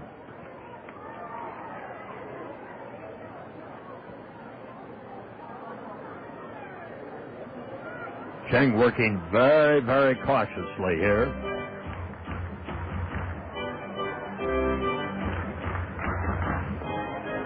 We're in the last half of the 4th inning, and the pitch. Curve for a ball too low. A 1 and no strikes. Colonels trying to battle back. Now trail by 3. 5-2.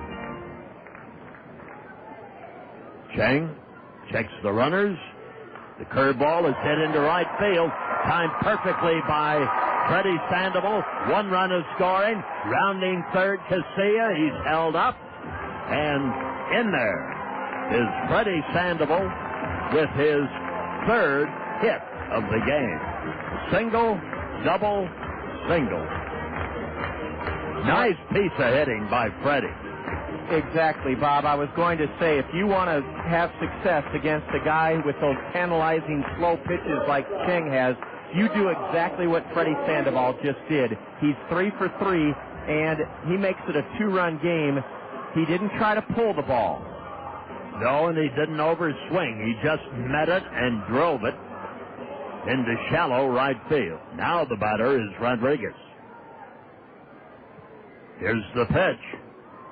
Goes back with that curve again and misses with it. And now Cheng is having difficulty trying to get the first strike in there or get a favorable count. Throw over to first base. The runner's back. Kernels continue to try and whittle at what is now a 2-run Lugnut lead. Tying run at first for Cedar Rapids. Pitch. There's that curveball again over the height of the plate. And it's 1 ball and 1 strike. Sean Rodriguez. He's walked and struck out. Sandoval is upping that batting average these days, too. There's a ball that's inside and low. And we go to 2 balls and a strike. Sean is the 7th man to bat here in the Kernel 2-run 4th inning. Casilla at third. Sandoval at first, and Cheng's pitch swung on, bounced off the pitcher's glove. It's picked, thrown by Klosterman for the out to retire the side. Rodriguez hit a high bouncing ball. Cheng got a glove on it. It ricocheted off the glove. It's picked up by Klosterman, who threw to Hicks for the out. So that play will go 1-6-3. And the Kernels come up with 2 runs. And they had 3 base hits. They now have 7 for the game. There were no errors and a couple of men left on. We have completed 4. And the story is Lugnuts 5, Kernels 3. You're listening to Kernel Baseball in the Zone. I'm Dave Shea. For 35 years, I was a news anchor for Channel 2. You may also have seen me driving around Cedar Rapids in my Honda Accord. Well, I retired from broadcasting, but I haven't given up my Honda. For years, I've told friends they should consider owning a Honda, specifically from Randy Keel Honda. Randy is a local dealer with 13 years of experience in matching drivers to the right vehicle. He has a fine selection of new Hondas, as well as quality pre-owned vehicles. And more than just a reliable service department, Randy Keel Honda offers Confidence, a 7-year, 100,000-mile warranty on every new vehicle sold. You can take my word for it, but you may also want to talk with other Honda owners. They're people you know, your friends, your neighbors, maybe even your relatives. And you can do more homework by logging on to Randy's website at www.randykeel.com. I'm a satisfied Honda owner, and I'm sure you will be too. See Randy Keel Honda today on Center Point Road Northeast. We've been telling you for some time that Greg's Lawn Service is a cut above the rest when it comes to caring for your lawn. However, Greg's experienced staff does so much more than lawn care. They offer complete landscape design and installation, concrete curb edging, grading, sodding, and hydro seeding. Yes, Greg's is a complete lawn care service, and they welcome the opportunity to show you why they are a cut above the rest. Give Greg's a call for more details about their wide range of services.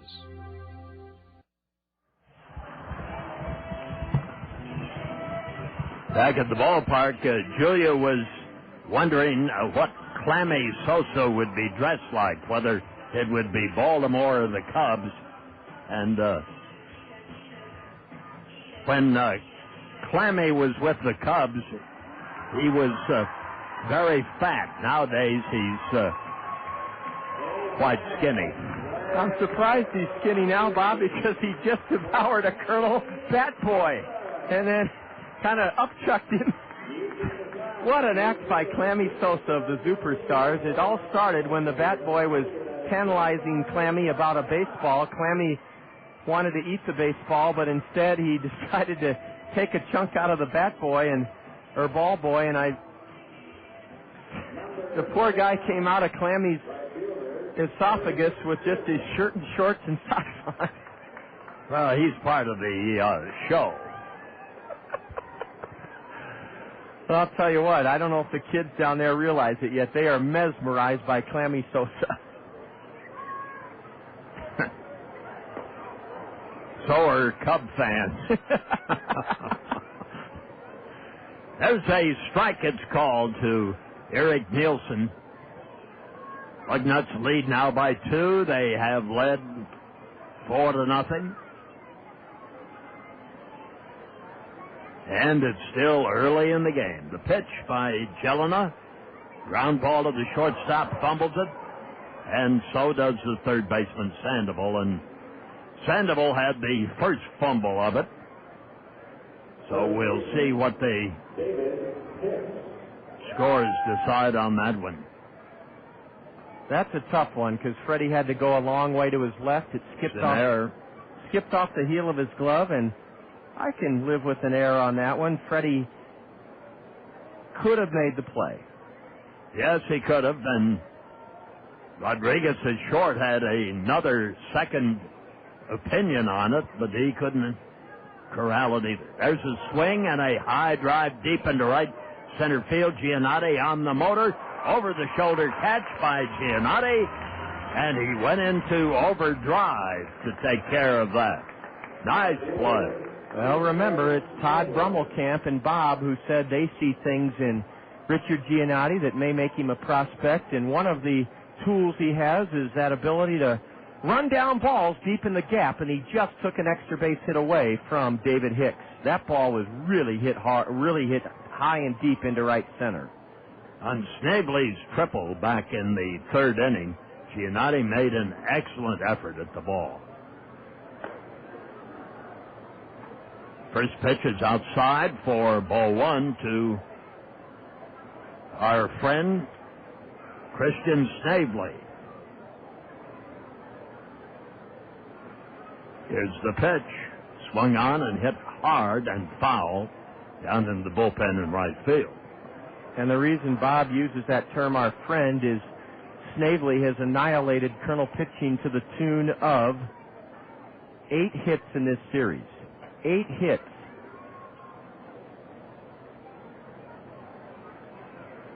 Now, if we had George Steinbrenner owning the club, he would be a colonel. Throw over to first base.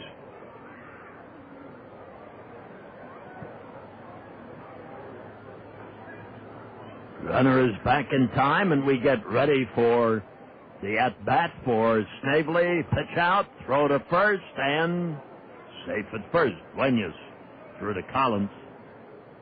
2 balls and a strike to the left-handed batter. Hitting at the 280 mark, has a half a dozen home runs. Has had his very first triple in the Midwest League in this game. Snavely, left-handed batter. Pitch outside for a ball. You were asking me earlier, Bob, about my use of disposable cameras, and I have some old black and white pictures of baseball action, and they used to let the photographers down on the field. That's right. Here's the pitch. Swung on and fouled back to the screen. That was before they built those camera wells in the dugout area. And before they had those high-resolution lenses that can capture close-ups. The photographers had to get on the field to get close-ups.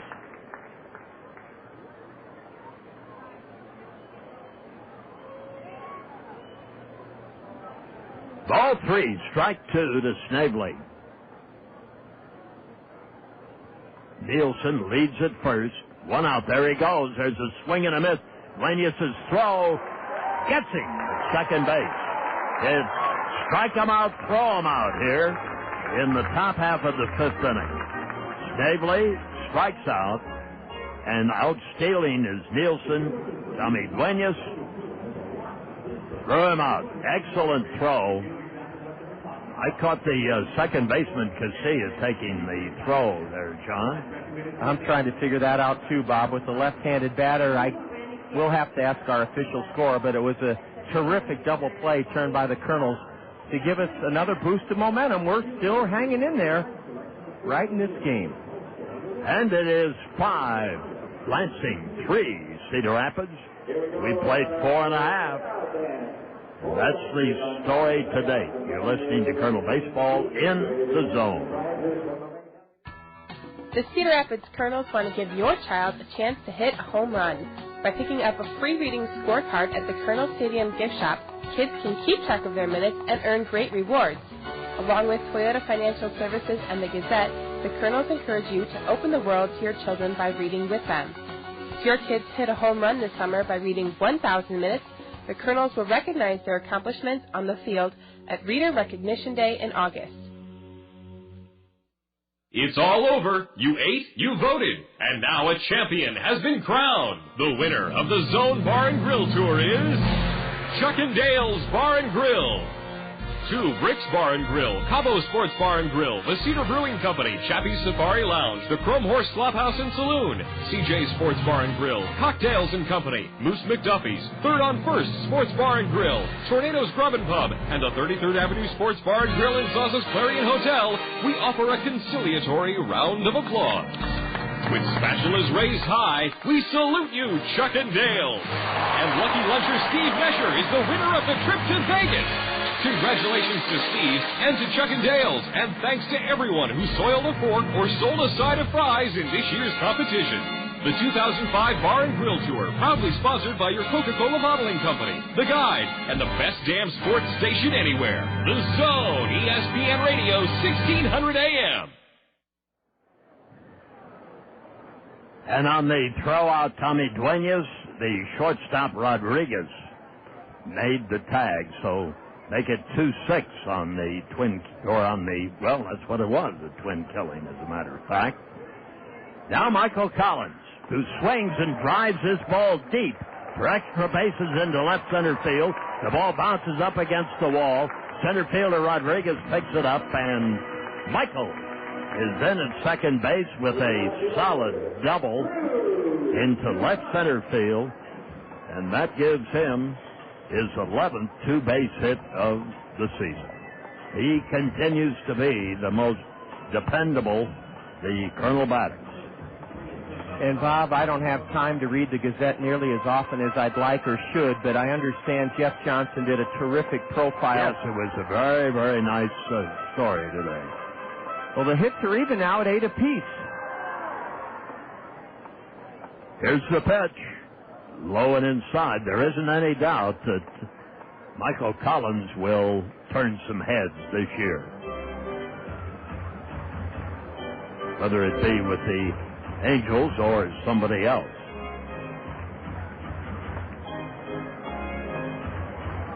Interesting that he signed at the age of 16. There's a curve outside. The batter, Drew Toussaint. Yes, it is, Bob, because they just instituted a rule in the NBA that you have to be 19 before you're drafted. Collins, incidentally, has an 8-game hitting streak, thanks to Todd Bromwell-Camp's excellent stats. Swinging a foul upstairs, and 2 balls and a strike. Michael Collins at second base.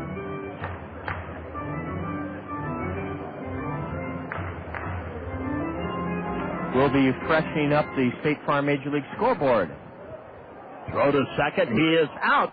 Michael Collins just got himself picked off at second base, and that is a non-excusable error. Yes, 1-6 as Cheng picked him off. Michael didn't argue. He was out by plenty trying to get back hand first, and that sure takes the wind out of the Colonel sails here in the 5th inning, down 5-3. Here's the pitch. Inside. Makes it 3 balls and a strike. Cheng has been working on that move the entire game. And the pickoff attempt worked. Swing and a high drive to left. That is going. It is gone. Instead of a tie game, Collins, I imagine, is absolutely livid at himself. But for Drew Toussaint, he ricocheted one out of here. He touches them all. His 10th home run of the year. He is tied with Madrigal in the number of home runs. That's going to be all for Cheng, and it's a 1-run ball game, 5-4. How often do you see a major mistake followed by a big hit? Yeah, you take the good with the bad, Bob. The bad, of course, the game should be tied if Collins isn't picked off. The good, 5th inning, Drew makes it a 1-run game, 6-5, and Hong-Chi Cheng is knocked out here in the 5th inning. He cannot win for the first time since May 20th, and a fellow Taiwanese who pitched here in the Colonel win Friday night, Ho Sung Keng, K-E-N-G, a right-hander, has come on to take over for Hung Chi Cheng. Man, Toussaint is so fun to watch. He's a guy that, I know I've said it before, he hits just like Hank Aaron and George Hendrick. He's a wrist hitter. Strong wrists, and he flicks them, and he made that home run that cleared the third tier of the Randy Kiel-Hoffinance Picnic Pavilion and left and wound up bouncing onto 8th Avenue. He made it look effortless, and that is the knockout blow to Young Chi Cheng. The left-hander goes 4+ innings, gives up 4 runs on 9 hits. Cheng struck out 3, and he walked 3. We do have the final line now. Official 4 1/3 innings. I'm sorry, because he picked off Collins. 4 1/3 innings, 4 runs, all earned, 9 hits, 3 strikeouts, and 3 walks for Young Chi Cheng. Well, in the main, this game should be tied, but the Kernels still have another run to get it back to even though Collins had a double followed by Toussaint's home run in between. Michael was drummed out of second base by a pickoff play. Well, Cheng maybe was more effective on his pickoffs than he was on his pitching. So the Kernels have 4 runs, 9 hits, 2 errors. Lansing has 5 runs, 8 hits, and no errors. As Keng, Ho-Sun Keng we ought to, as long as Lansing has interpreters, they ought to assign an interpreter up here. It would help. We can interpret Keng's numbers. He's 2-2 on for the 17th time, no saves, and an ERA of 4 even. And the batter, now left-handed hitter, Giannotti. That's another Giannotti plus. He's right hand, left hand at the plate. University of Miami product, takes a strike. Now the windup. Keng delivers inside, up around the letters. Backs him away. Keng did pitch in the Friday night Kernel 2-1 win. He went an inning and 2/3, allowed no runs on 1 hit, struck out 1, walked none.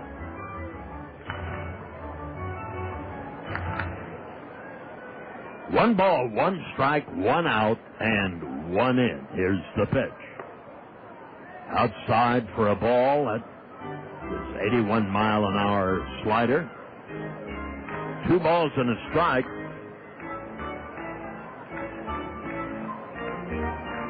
Here in the last half of the 5th inning. Here it is. Swung on, hit to right field by Giannotti. Drops for a base hit. Giannotti makes the turn, picking up the ball. Nielsen, and the Lugnut gets it back into the field, and Giannotti gets his 3rd hit of the game.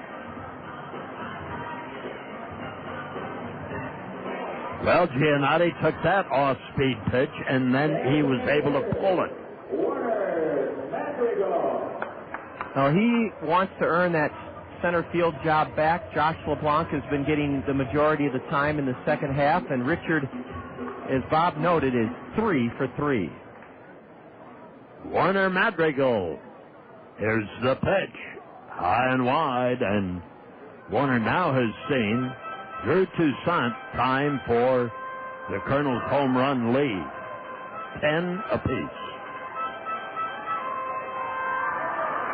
Now the stretch. Here's the pitch. Swung on, foul back. 1 ball, 1 strike. I'm still in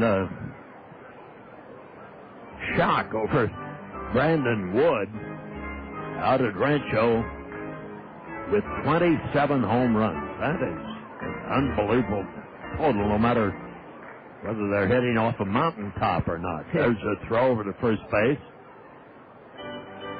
Todd Brummelkamp told me he hit another one. He's hit 28, and he leads the entire professional baseball, not just the minor leagues, but Brandon leads professional baseball with 28 home runs. That's terrific. There's a ball that's outside.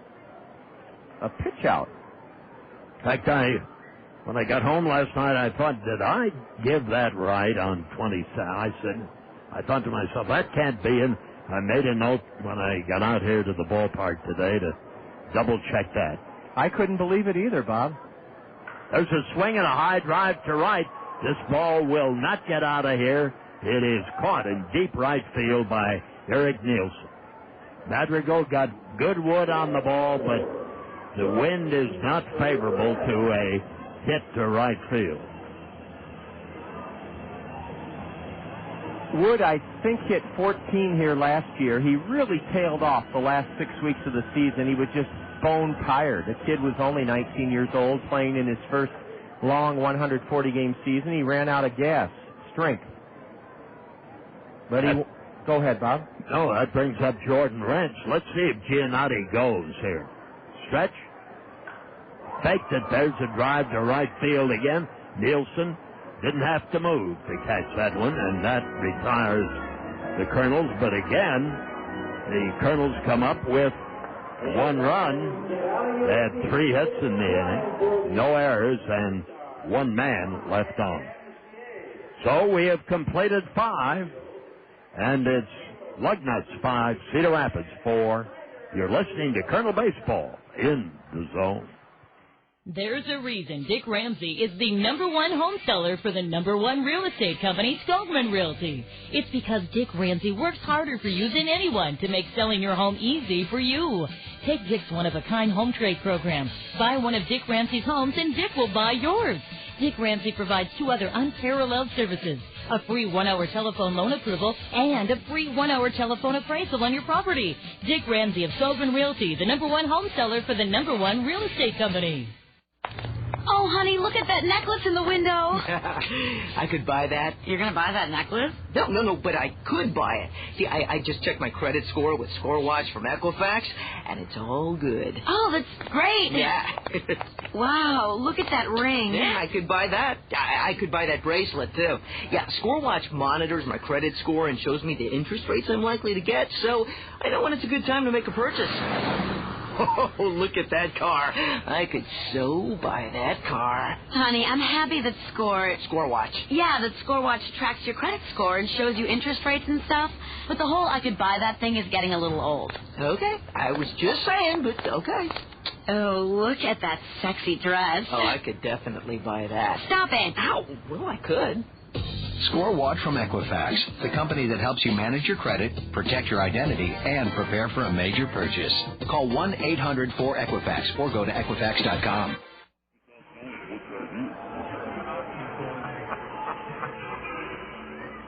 Tiger Woodchuck. Tiger Woodchuck.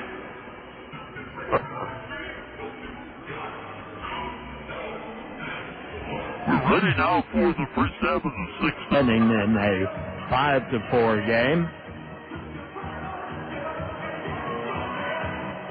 Tiger Woodchuck is down there with the superstars, and so is what do they call that, Julie? Ichiro Roach, wasn't it? Ichiro Roach.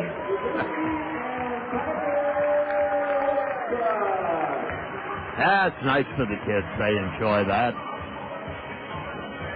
Good entertainment at the vet. That is a ugly-looking roach, too.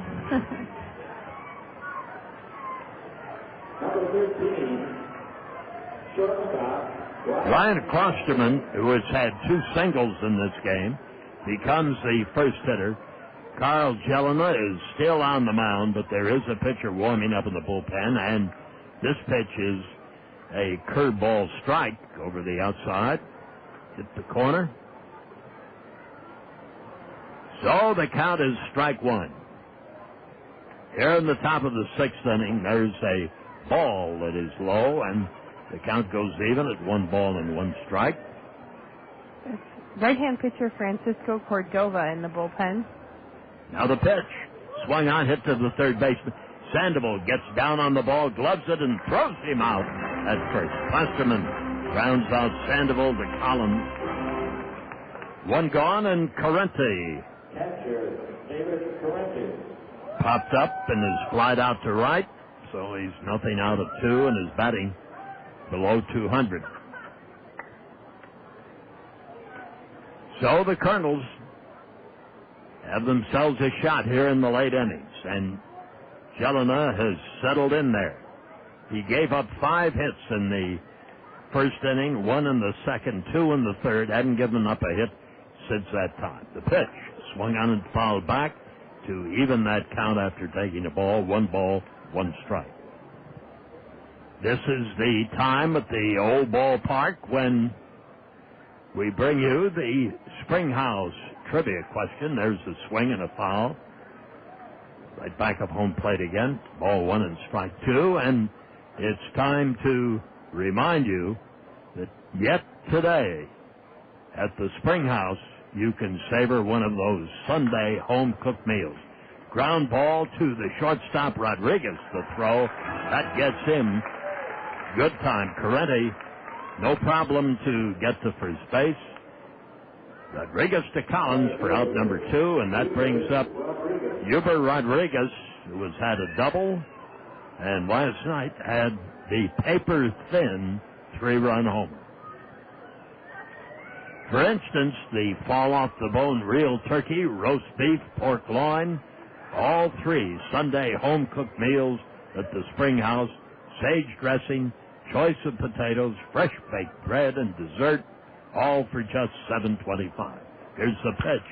Line to left for a solid hit off Jelena, the first one that he has given up since the 3rd inning. Hot line drive by Rodriguez, and that brings up Eugenio Vélez. The Springhouse is open until 8 tonight.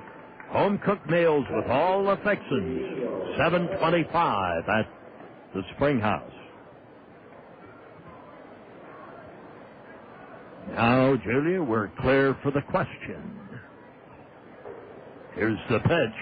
Swung on, ground ball into right field for another base hit.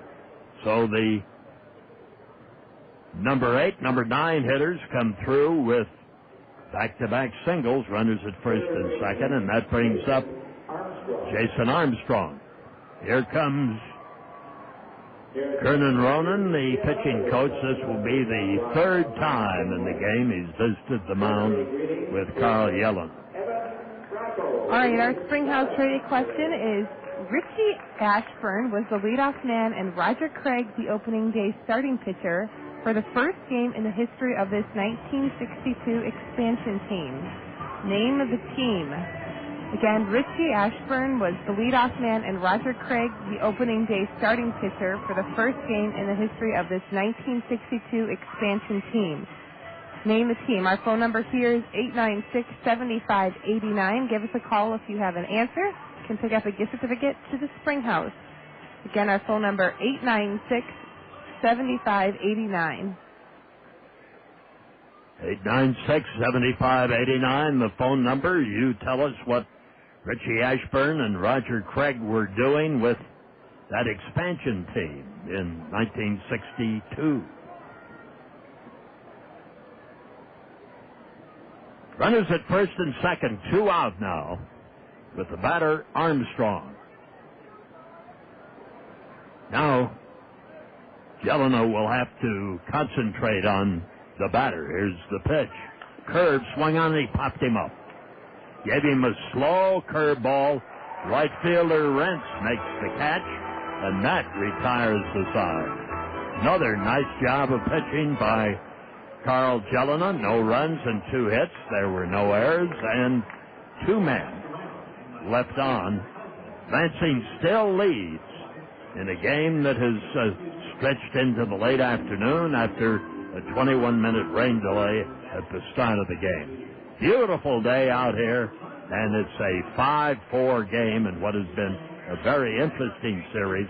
Lansing leads it. You're listening to Colonel Baseball in the Zone. Hey, Doug Gottlieb here with a little tip for all you sports fans. Beginning July 13th, ESPN and ABC Sports are going to give you a chance to catch a special group of athletes at the 6th Annual Great Outdoor Games presented by Dodge. World-class athletes in archery, big air, the hot saw, and much more match up in 20 events for one-of-a-kind head-to-head competition in timber and target events, sporting dogs, and fishing. The Great Outdoor Games are proudly sponsored by the National Shooting Sports Foundation. Hi, I'm Wade Boggs. While you may enjoy target shooting, hunting, and fishing as much as I do, you may not realize that your friends and family are waiting for your invitation to step outside with them. Introduce someone you know to shooting, hunting, or fishing, and you'll be spending quality time together and perhaps igniting a passion to last a lifetime. And they'll come to know that hunters and anglers are true conservationists too.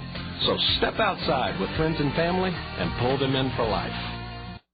Iowa Realty sells more homes in Lynn and Johnson counties than any other real estate company. This success is no accident. Innovative use of the internet, TV exposure, newspaper, and direct mail allow Iowa Realty to provide the latest in marketing tools to their agents and clients. Serving the Cedar Rapids, Iowa City corridor, Iowa Realty's 150 full-time realtors offer the best in real estate, mortgage, and escrow services. Iowa Realty, pleased to be Eastern Iowa's best source for professional real estate service. Jordan Renz will become the first hitter for the Kernels in the last half of inning number 6, still 1 in arrears. We still have our Springhouse trivia question, too. I'll repeat it again. Richie Ashburn was the leadoff man and Roger Craig the opening day starting pitcher for the first game in the history of the 1962 National League expansion team. Give you a little hint there, they lost 120 of their 160 games. And it's a National League team. National League team, 1962 expansion team, the National League. Name the team. Give us a call here. Our phone number is 896-7589. You can pick up a gift certificate to the Springhouse. Tommy Duenas, the first batter. There's a swing and a high fly ball in the infield. Shortstop says he's got it, and Klosterman does. One man is out. Second baseman, Alexi Casilla. That team is probably settled in the nation's capital. Well, the phone is ringing now. We gave some big hints. Casilla, left-handed batter, facing Po Hun King. The pitch, strike. We've talked about a international World Series or international baseball tournament involving Major League players for next spring. Fly ball to left, plenty of room for Snavely, and he is there in front of the well in left field. Freddy Sandoval. 2 men are gone, and that brings up Freddy Sandoval.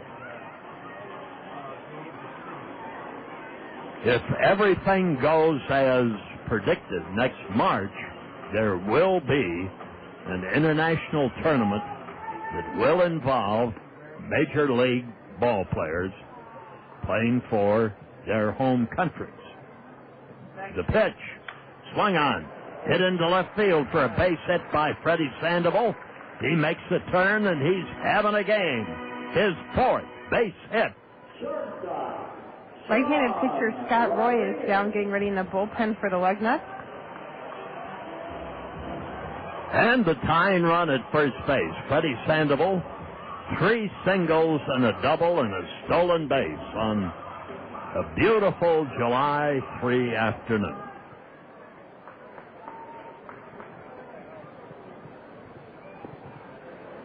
Two out, runner at first. King checks him. Here's the pitch.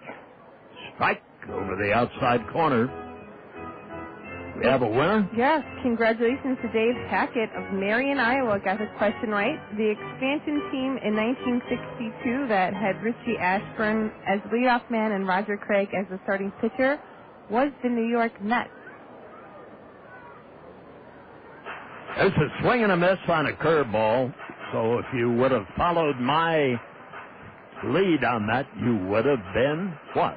Wrong.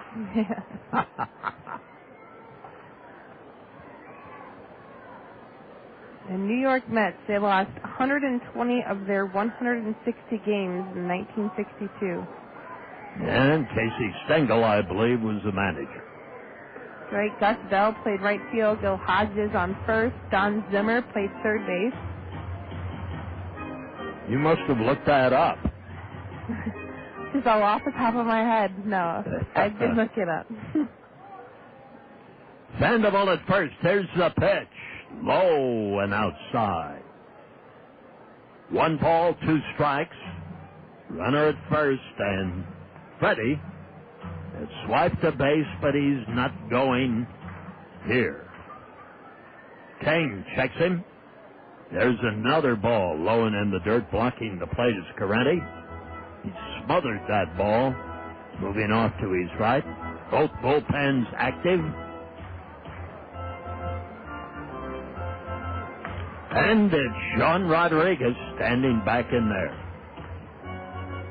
Francisco Cordova is going in the Kernels bullpen, and Scott Roy is right-handed pitcher. There's a swing and a fly ball into right, and right there is Nielsen to retire the side. So the Kernels got a man on, but there were 2 out at the time, and Rodriguez did not pick him up. No runs, 1 hit, no errors, and 1 left. At the end of 6 innings, it's 5 runs, 10 hits, no errors for Lansing. 4 runs, 11 hits, 2 errors, the Kernels, and you're listening to Kernel Baseball in the Zone. I cannot see anyone but me. Baby, can't you see I know what's right for me? Don't tell me wrong from right. I know just what I like. Yeah, call me crazy, I don't care. 'Cause feel the joy all around each generation. They set their own kind of sun. I'm the shout it out.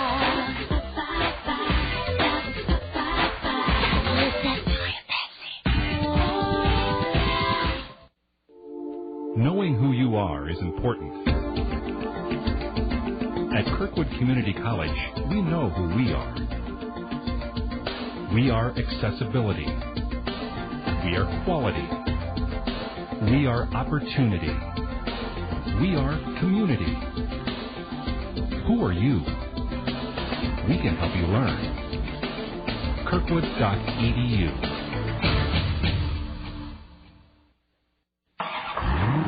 Start the engine and step on the gas. Some people think that's all there is to driving. Others know better.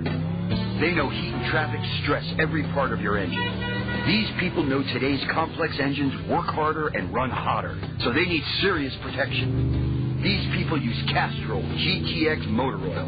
It provides the maximum protection against viscosity and thermal breakdown. So use Castrol GTX. Oil as advanced as your engine. Cordova is making his first appearance of the second half of the season. He has not pitched since June 15th, so it's been almost 2.5 weeks. Cordova is on for starter Carl Jelena, and Bob, you have to hand it to Jelena. He was really shaky in the first inning, gave up 4 of the 5 runs he allowed, but he did his job. He battled and hung tough, and as a result, the Kernels, as we go to the 7th inning, are still only trailing 5-4. And after that first inning, he didn't walk anybody. We'll give you his final line in a moment. Well, let's give it to you now. 6 innings pitched, 5 runs, 10 hits, 2 strikeouts, and a walk. We promised you a look at the State Farm Major League scoreboard, and as soon as Colonel Broadcast Assistant Julia Jansen returns, we'll have those scores, and there are a lot of finals, I'm sure, by now, because it's past 5 o'clock on the East Coast. Francisco Cordova's a bit rusty. He's behind the batter Curtis Thigpen, and now a swing and a miss by Thigpen. Thigpen has 2 hits today, a single and a double. How about Freddy Sandoval with 4 hits? And Giannotti 3 for 3. Yep. They combined have 7 of the Colonel 11. Yeah, Sandoval with a single in the first, double in the third, RBI single in the fourth, and a base hit with 2 out in the 6th. Ball 3 from Francisco Cordova is high to Curtis Thigpen, and now a high pop foul that drifts over towards the Colonel first base dugout, and it's only one row up. I'm surprised Tommy Duenas, with the wind bringing it back into play. Tommy made no effort to get over to the backstop, and, man, that was only 2 rows up. Cordova's 3-2 on the year, and his payoff pitch is high, and that's not the way to start the inning. Out of the bullpen, Francisco walks Curtis Thigpen to start the 7th inning. And if I read that right, on that bouncing ball, Peter Brooks came up with it. Yes, he did, Better Bob. get that camera out. And he gave it to his mother.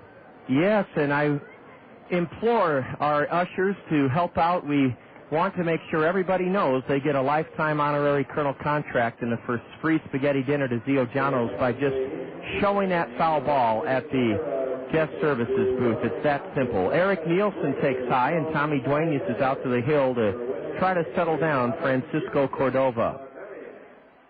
5-4. We're in the top of the 7th inning. Kernels down by a run. We've out-hit Lansing 11-10.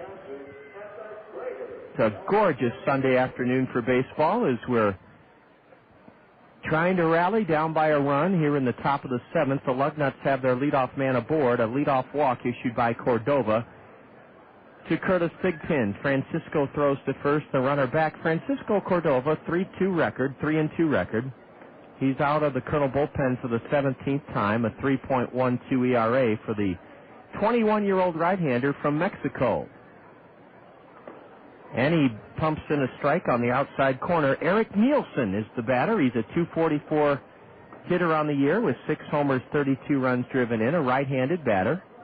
And a hit and a run scored today. Big lead at first by Curtis Thigpen. The catcher's 5 for 5 in stolen base attempts. He draws a throw, and he dives back in ahead of that peg. Michael Collins is holding the runner aboard at first base. The Kernels are in their red knit batting practice tops today with big white numbers on the back. White home trousers with blue caps and red bills. Another throw to first, and again, Thigpen dives back safely. And tomorrow, special jerseys for the Kernels. Sponsored by RFK Transportation. Bob Casimore, Corey Casimore, Jan Casimore, and the great crew from RFK Transportation will be here, and you can bid on those jerseys. Ooh, a pitch, hanging curve, and Nielsen wishes he had that pitch back. He hacks it foul straight back, and it's 1-2 to Eric Nielsen. The proceeds from the jersey auctions, the patriotic jerseys the Kernels will be wearing, the proceeds will go to the Veterans Memorial as seed money for a new part of the memorial to honor the war on terror being fought in Afghanistan and Iraq. Bob Casimore has been very clear about that, and I know the Veterans Commission will be very, very grateful to Bob Casimore and you Colonel fans for bidding on those patriotic jerseys tomorrow. 5 o'clock start. That's a fun time to start. As Bob and Julia said, you can stay after the game and play catch with the Kernels on the field. The concession stands will remain open. And watch the fireworks from downtown right here. A breaking pitch is outside, and it's a full count now to Eric Nielsen. And for Francisco Cordova suffering from the effects of not having pitched since June 15th. Well, they don't want him to suffer too long. No. He would love a double play strikeout or pop-up. The runner goes, and a delivery whistled foul straight back. Kernels fell behind today after 1/2 inning, 4-0. Have been playing catch-up ever since. Had not Michael Collins been picked off second after his leadoff double in the 5th, we'd be tied at 6 right now because Drew Toussaint followed the double and pickoff with his 10th home run of the year over the Randy Keel Confidence Picnic Pavilion in left field. Will the runner be off on this next 3-2? Yes, he is. And there's a slicing line drive foul. Somebody just walking along the Papa John's Plaza, not paying attention, and that ball whistled right by that lady. My goodness, when you come out here, I know you want to have fun, but at least take a look at what's going on the field. I mean, that could have been disastrous. Especially when there's down the right field line when there's a right-handed batter. taking a walk in the park is one thing. The runner goes, and another pitch is lifted foul off into the Papa John's Plaza. It lands just in the first row. Michael Collins. Boy, that wind, Bob, has made a big difference because that ball almost blew back on us. Yes, it did.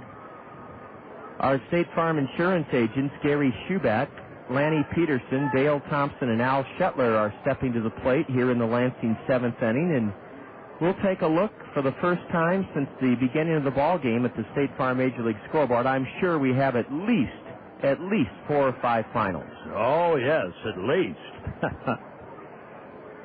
Here's the next payoff pitch. Ground ball to short. The runner was going, so Rodriguez has to backhand it, and he throws the batter out.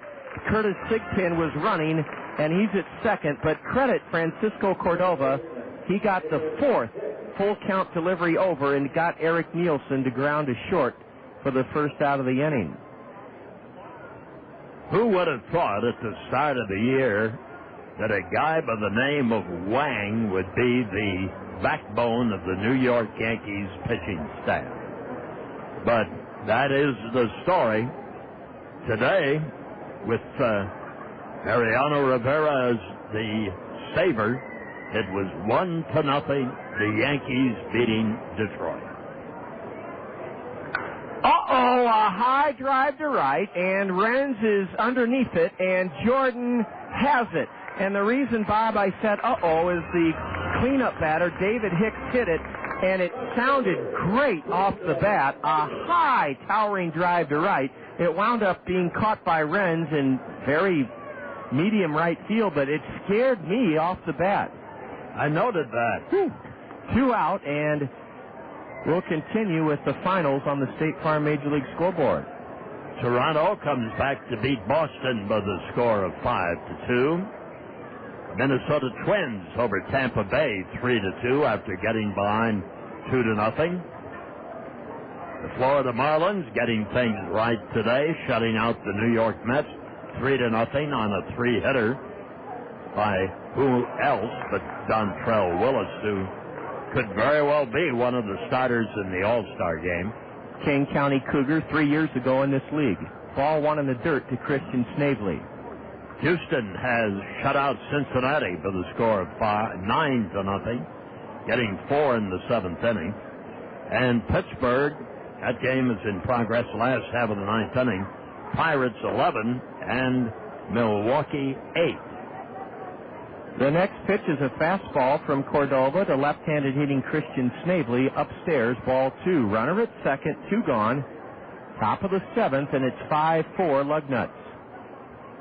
Francisco delivers a changeup, and it's grounded up the middle off of Casilla's glove into right center, and a run scores to make it a 2-run lead for the Lugnuts. Alexi tried to backhand it, couldn't, and it trickled into right center with 2 out. Thigpen scored, and what happens when you walk the leadoff batter? Ordinarily, he scores, and he has, and Lansing leads it 6-4. That will be ruled an error.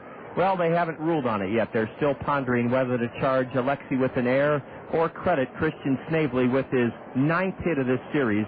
It's an error. And it's 6-4 Lansing.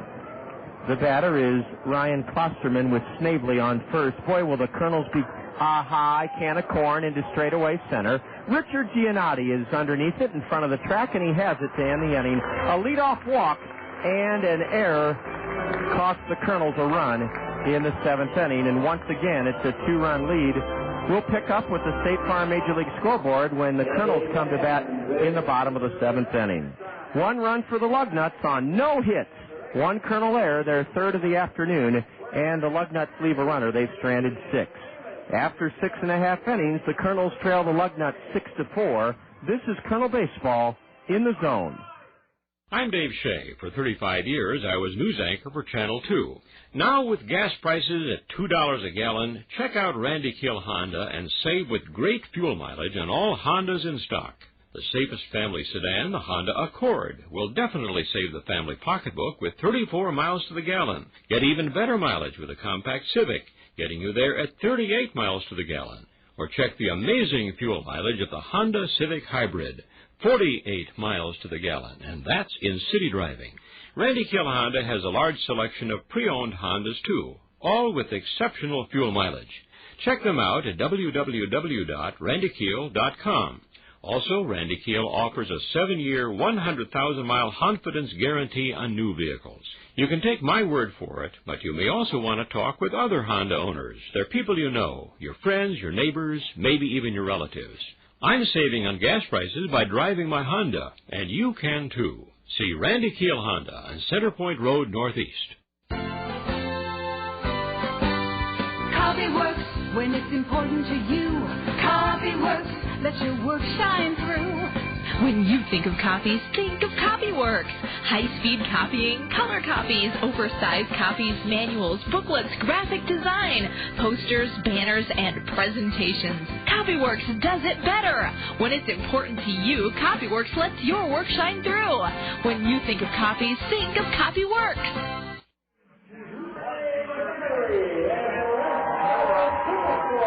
Scott Roy, a right-hander who pitched here Friday, 1 inning, gave up 1 run on 1 hit, struck out 2 and walked 2. In fact, let me see if the right-hander Roy was the loser here on Friday night. I think he may have been. On Friday night, Scott Roy was the loser. He's 0-2, and he's working in the bottom of the 7th inning. The Kernels gave away a run in the top of this inning. And at the first pitch from Roy drills Michael Collins in the left lower abdomen, and he is aboard. Well, usually when you walk a guy to start an inning, he scores. That's what happened to Francisco Cordova in the top of the 7th. And Scott Roy comes in and plunks Michael Collins, and hopefully that will lead to something good for the Kernels. We trail at 6-4. Scott Roy is now on for Lansing. Tall right-hander and a throw to first. Collins is back safely. Collins better not get picked off again. He did after doubling in the 5th inning. This batter, Toussaint, followed with his 10th home run to tie him for the club lead with Madrigal. Kernels have yet to take the lead in this game after Lansing scored 4 in the top of the 1st off starter Carl Jelena. It's 6-4 Lugnuts. Roy throws to first, and Collins just did get back hand first. He's had 2 pretty close plays there at first base. Po Sung Kang went an inning and 2/3, no runs, 2 hits, no strikeouts, no walks, and a delayed call by the plate umpire Victor Carapaza. Strike 1 on the inside edge to right-handed hitting Drew Toussaint, who doubled and scored in the 2nd, and as Bob and I said, homered to make it a 1-run game back in the 5th inning. The Kernels have not led today. Swing and a miss on a pitch down and into Drew. He's in the hole 1-2. Ronnie Ray is warming up in the Kernel bullpen. Yes, he is. And for the Cardinals and the Cubs today, it is comeback time. Yes, back to the State Farm Major League scoreboard. First, a throw to first. Collins back safely.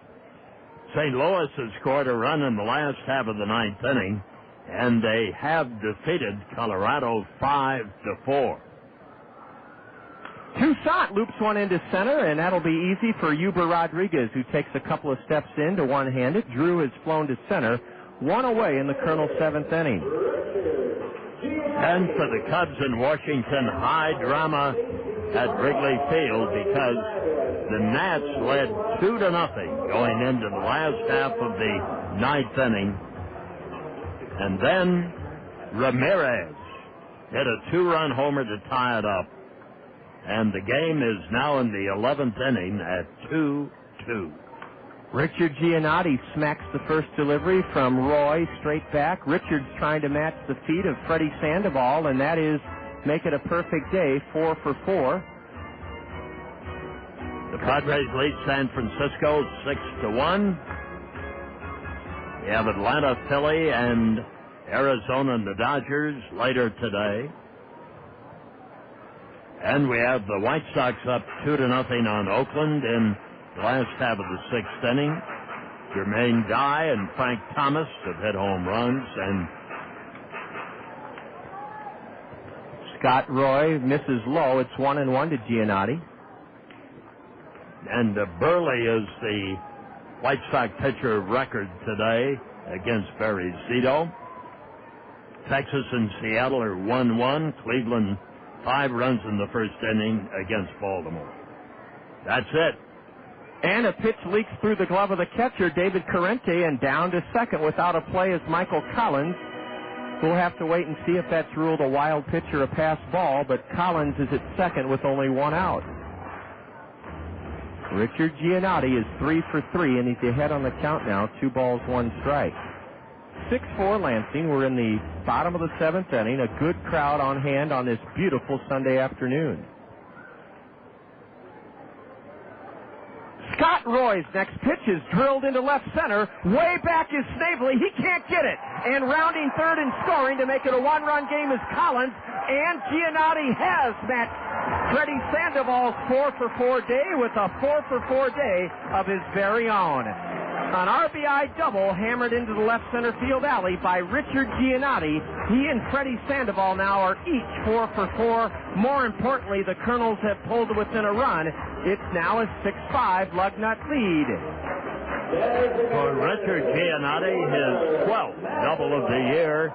He gets credit for a run driven in. That'll be his 17th. And this is a day both Sandoval and Giannotti will remember.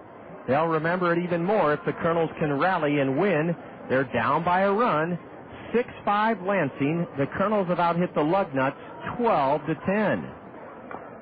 Clubbing the next pitch foul off the plate towards the Lansing third base dugout is Madrigal. It's 1-1 to Warner. Richard Giannotti and Freddy Sandoval are each 4-for-4. Warner Madrigal trying to drive home Giannotti. A line shot into center. Huber Rodriguez has it. Oh, a tough break for the Kernels as Madrigal drilled it to center, but right at Huber Rodriguez for the second out of the inning. Now Jordan Renz will try to tie the game. Our Springhouse Trivia question winner, Dave Hackett of Marion, identified the New York Mets as the team that had Richie Ashburn as their leadoff batter and Roger Craig their opening day starting pitcher in 1962.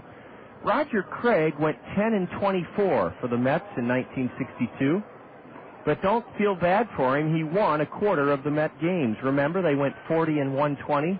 And as Bob said, Casey Stengel managed them. The next year, Roger Craig went 5-22. A strike called to Renz, and now he tried to hold up, and he did not, according to the base umpire. Jordan's in the hole, 0-2.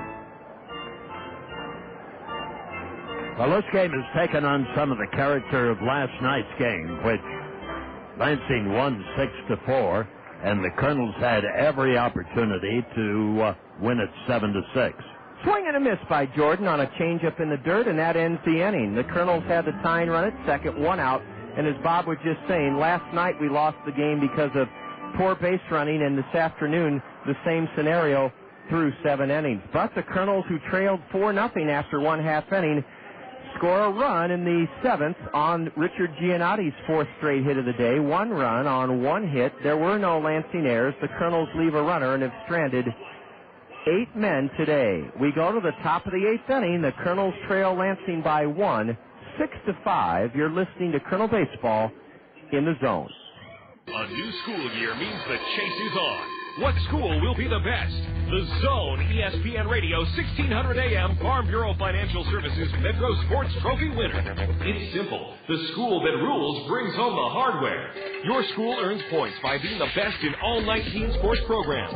Boys and girls, fall, winter, and spring. The school with the winningest programs takes home the coveted Zone Metro Sports Trophy and $500 from Farm Bureau Financial Services. Every sport counts towards each school's total points, and citywide bragging rights are on the line. We'll post the standings quarterly at the worldwide headquarters of the Zone, thezone1600.com. Current stats show Linmar leading the boys contest, and Marion holds the top spot in the girls column. Who will come out on top?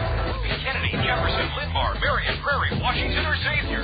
The Zone Farm Bureau Financial Services Metro Sports Trophy. Only from the home of high school sports. The Zone. The Zone, ESPN Radio, 1600 AM. Hey, hon, got the grill ready? The grill. Yeah. No grilling tonight. Too messy, too hot. maybe rain, bugs the size of pterodactyls. Fine, then I'll grill. No rain, no hassle, no cleanup, no pterodactyls. Well, if I'd known you were going to grill in La La Land. Not La La Land, North Country Steakhouse. North Country Steakhouse on Blair's Ferry Road in Cedar Rapids.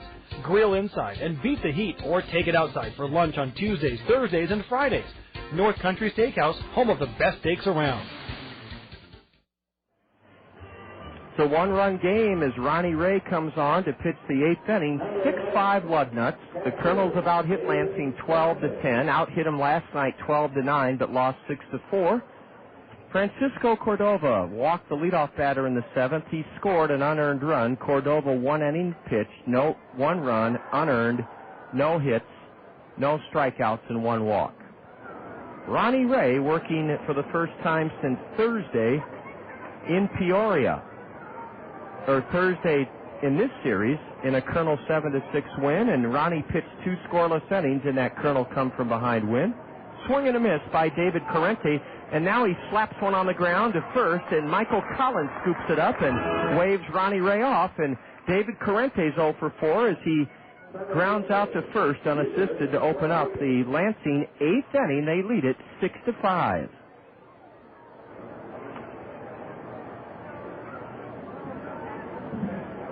Huber Rodriguez, a 2-run double that capped the Lansing 4-run first inning. Since then, he's hit into a double play and singled. Ray's first pitch is over but low, ball 1. Harry Canary is entertaining the kids on top of the Kernel first base dugout.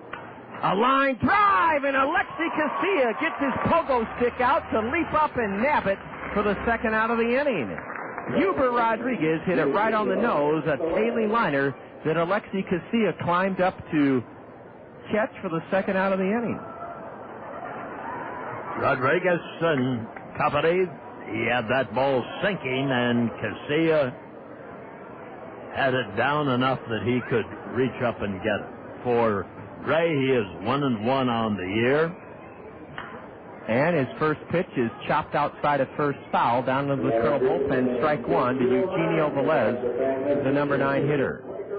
And he has 4.70 ERA, has pitched 15 1/3, 14 hits, 8 runs, 8 earned, 8 walks, and 10 strikeouts. The 0-1 to the switch hitter is low and inside. Ronnie was 3-0 in 3 starts and 3 relief appearances for the Kernels last year. In 2003, he started 20 games, went 3-11. Ronnie Ray, 21-year-old right-hander, takes something off the 1-1 pitch and had Vélez way out in front, a swinging strike 2. The Kernels have refused to fold up this afternoon despite falling behind after 1/2 inning, 4-0. They've done everything but tie the game and trail 6-5 here in the top half of the 8th. Vélez jackhammers it in the deep left. Toussaint on the run, won't get it. It's over his head for extra bases. Eugenio Vélez can fly, and he's rounding second and holding with a 2-out double. That for Lansing is their 11th hit of the afternoon. Eugenio Vélez is 2 for 4. Man, he really torched that pitch from Ronnie Ray and sent it soaring over the head of Toussaint. I think Drew made the fatal mistake of breaking in on it. And also the fatal mistake of not playing deep enough with the way the wind is blowing, because that ball was carried out there and was well over Toussaint's head. This has turned into a real slugfest. 23 hits in the game now. And a 6-5 Lugnut lead. A curve is in at the knees. Strike 1 to Jason Armstrong, who got it all started in the first inning for Lansing, singled and scored. Armstrong, a right-handed batter with an open stance. Hits it hard to deep short. Backhanded by Rodriguez. Long throw! Out at first on a sensational stretch. A scissor stretch by Michael Collins, and that should give the Kernels momentum to try to rally and tie or win this thing in the last 2 innings. That was some play at deep short by Rodriguez and at first base by Michael Collins. Man, that'll test your groin as to whether or not you're in shape. Oh, that was a great play both ways by Rodriguez, who went deep in the hole. He made a sliding grab of the ball and then fired all in one motion. The throw was low, and the play was going to be a bang-banger to begin with, and Collins stretched it out. Man, and he had the strength. Michael does a lot of good things, and that was one of them. And as a result, the Kernels are still only down by a run. After 7.5 innings, it's Lansing 6, the Kernels 5. You're tuned to Kernel Baseball in the Zone. Your home is a powerful asset. Managed wisely, it can help you with home improvements, tuition, and other expenses. Wells Fargo Home Equity Financing is the key. With flexible terms, competitive rates, and affordable payments. Our bankers have the knowledge and resources to help you find the best financing for your needs. Talk with a Wells Fargo banker today and see how home equity financing can help you reach your next stage. Wells Fargo, the next stage, equal housing lender. When we met in spaghetti, we would never forget the Eugenos. Now it's where mi amore and I dine in. We carry out the lunch and the dinner all the time for lasagna, ravioli, mandacati, cannelloni, tortellini, or try their delicious salads and sub sandwiches too. The Eugenos is the hometown taste of Italy. For your next meal with friends and a family, remember the Eugenos with 5 convenient locations for the pasta that makes you sing.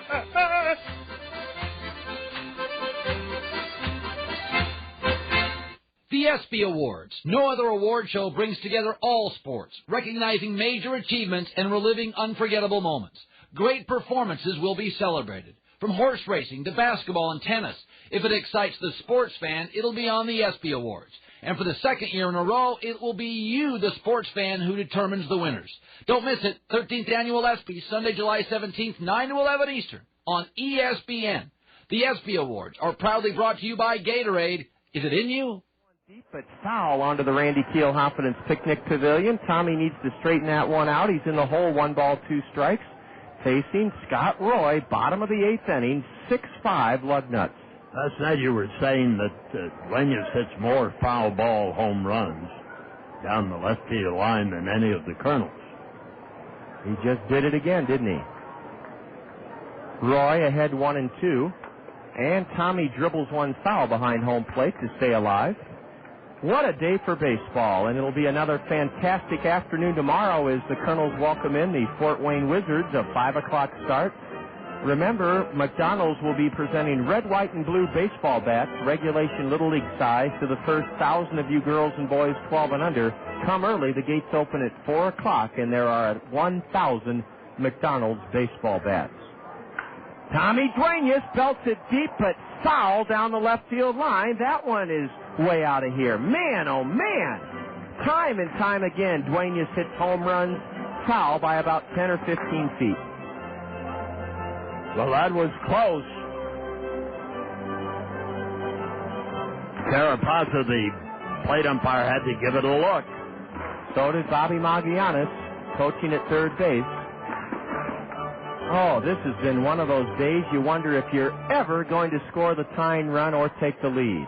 Ball 2 in the dirt to the Kernels. You really have to give the Kernels a lot of admiration and praise because they have fought all afternoon to try to get this thing even after falling behind in the first half inning, 4-0. It's 6-5 Lansing.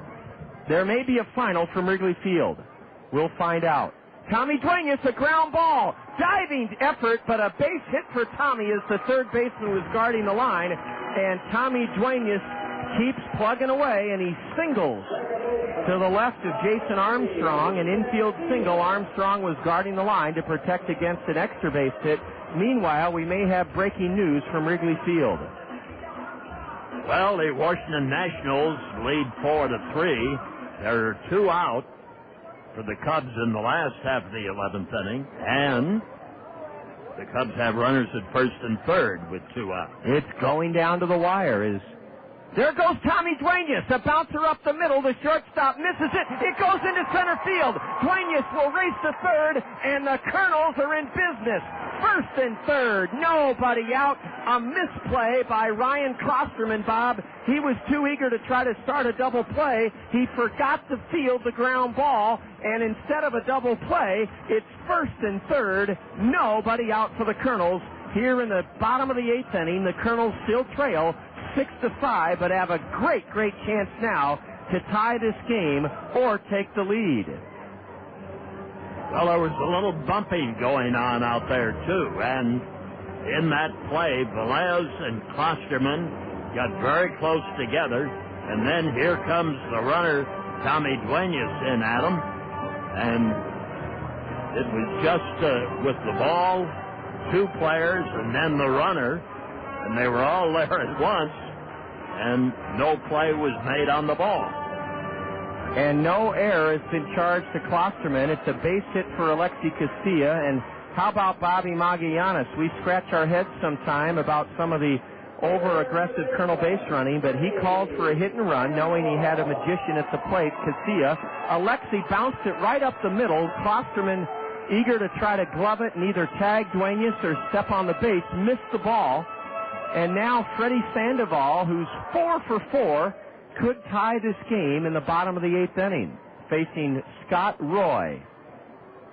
And Roy steps off the rubber to look Duenas back to third and Casilla back to first. Well, this is a golden opportunity for the Kernels. The runner goes, and Freddy lifts it in the air to shallow center. I don't think Duenas will try to score. I think he will. He's trying to score. Here's the throw. He's safe, and the Kernels tie it on a Freddy Sandoval sacrifice fly. Tommy Duenas beat the throw home by Huber Rodriguez by plenty, and holding it first Casilla. The Kernels have long last come back to tie this game 6-6 in the bottom of the 8th inning. And Bob, the reason I didn't think Duenas would try to score, I didn't see him lowering himself into that get-ready position, but thank goodness you saw that he was going to score, and he beat the throw by plenty. Well, let's say thank you, wind, because that ball was not that well hit, and the wind carried it a little bit deeper, just far enough that Rodriguez could not get a good throw underway, and Duenas scored. And now Alexi Casilla is almost picked off first by Scott Roy. I'll be darned, the Kernels have fought, climbed, clawed, dug, hustled their way into a 6-6 tie here in the bottom of the 8th inning. A throw to first, and again Casilla just got back safely. Alexi's trying to turn this game around again. He's the guy that sent Duenas to third on a hit-and-run single up the middle. And Joyce has just been tossed. The skipper of the Lansing Lugnuts argued on both of those plays at first base. And Carapazza, the plate umpire, has tossed him out of the game. Well, Bob, first of all, thank you. I had no idea that Ken Joyce, who's now walking behind home plate right in the face of Victor Carapazza, his argument, I thought, was with the base umpire. Why would he argue with, if that runner's out at first, it's not the home plate umpire's call, is it? No, but he was the closest one. Okay, so now Ken Joyce is giving both, well, he's sticking with the plate umpire. Ken Joyce and Charles Poe, the hitting coach, is trying to restrain his ejected skipper, Ken Joyce. Bob, I saw none of this brewing. You must have seen it out of the left side of your eye. I saw nothing about Ken Joyce. The plays were close at first, weren't they? Yes. Okay. Very, very close. Is that what Joyce is griping about? Well, that's the only thing he has to gripe about, I can see here. He won't leave the field. He's standing 10 feet up the first base line, and Charles Poe is still trying to get between and maybe his argument is, why do you toss me out, Victor Carapazza? My beef was with the base umpire. Now Charles Poe, the hitting coach, is arguing. And we have a brouhaha.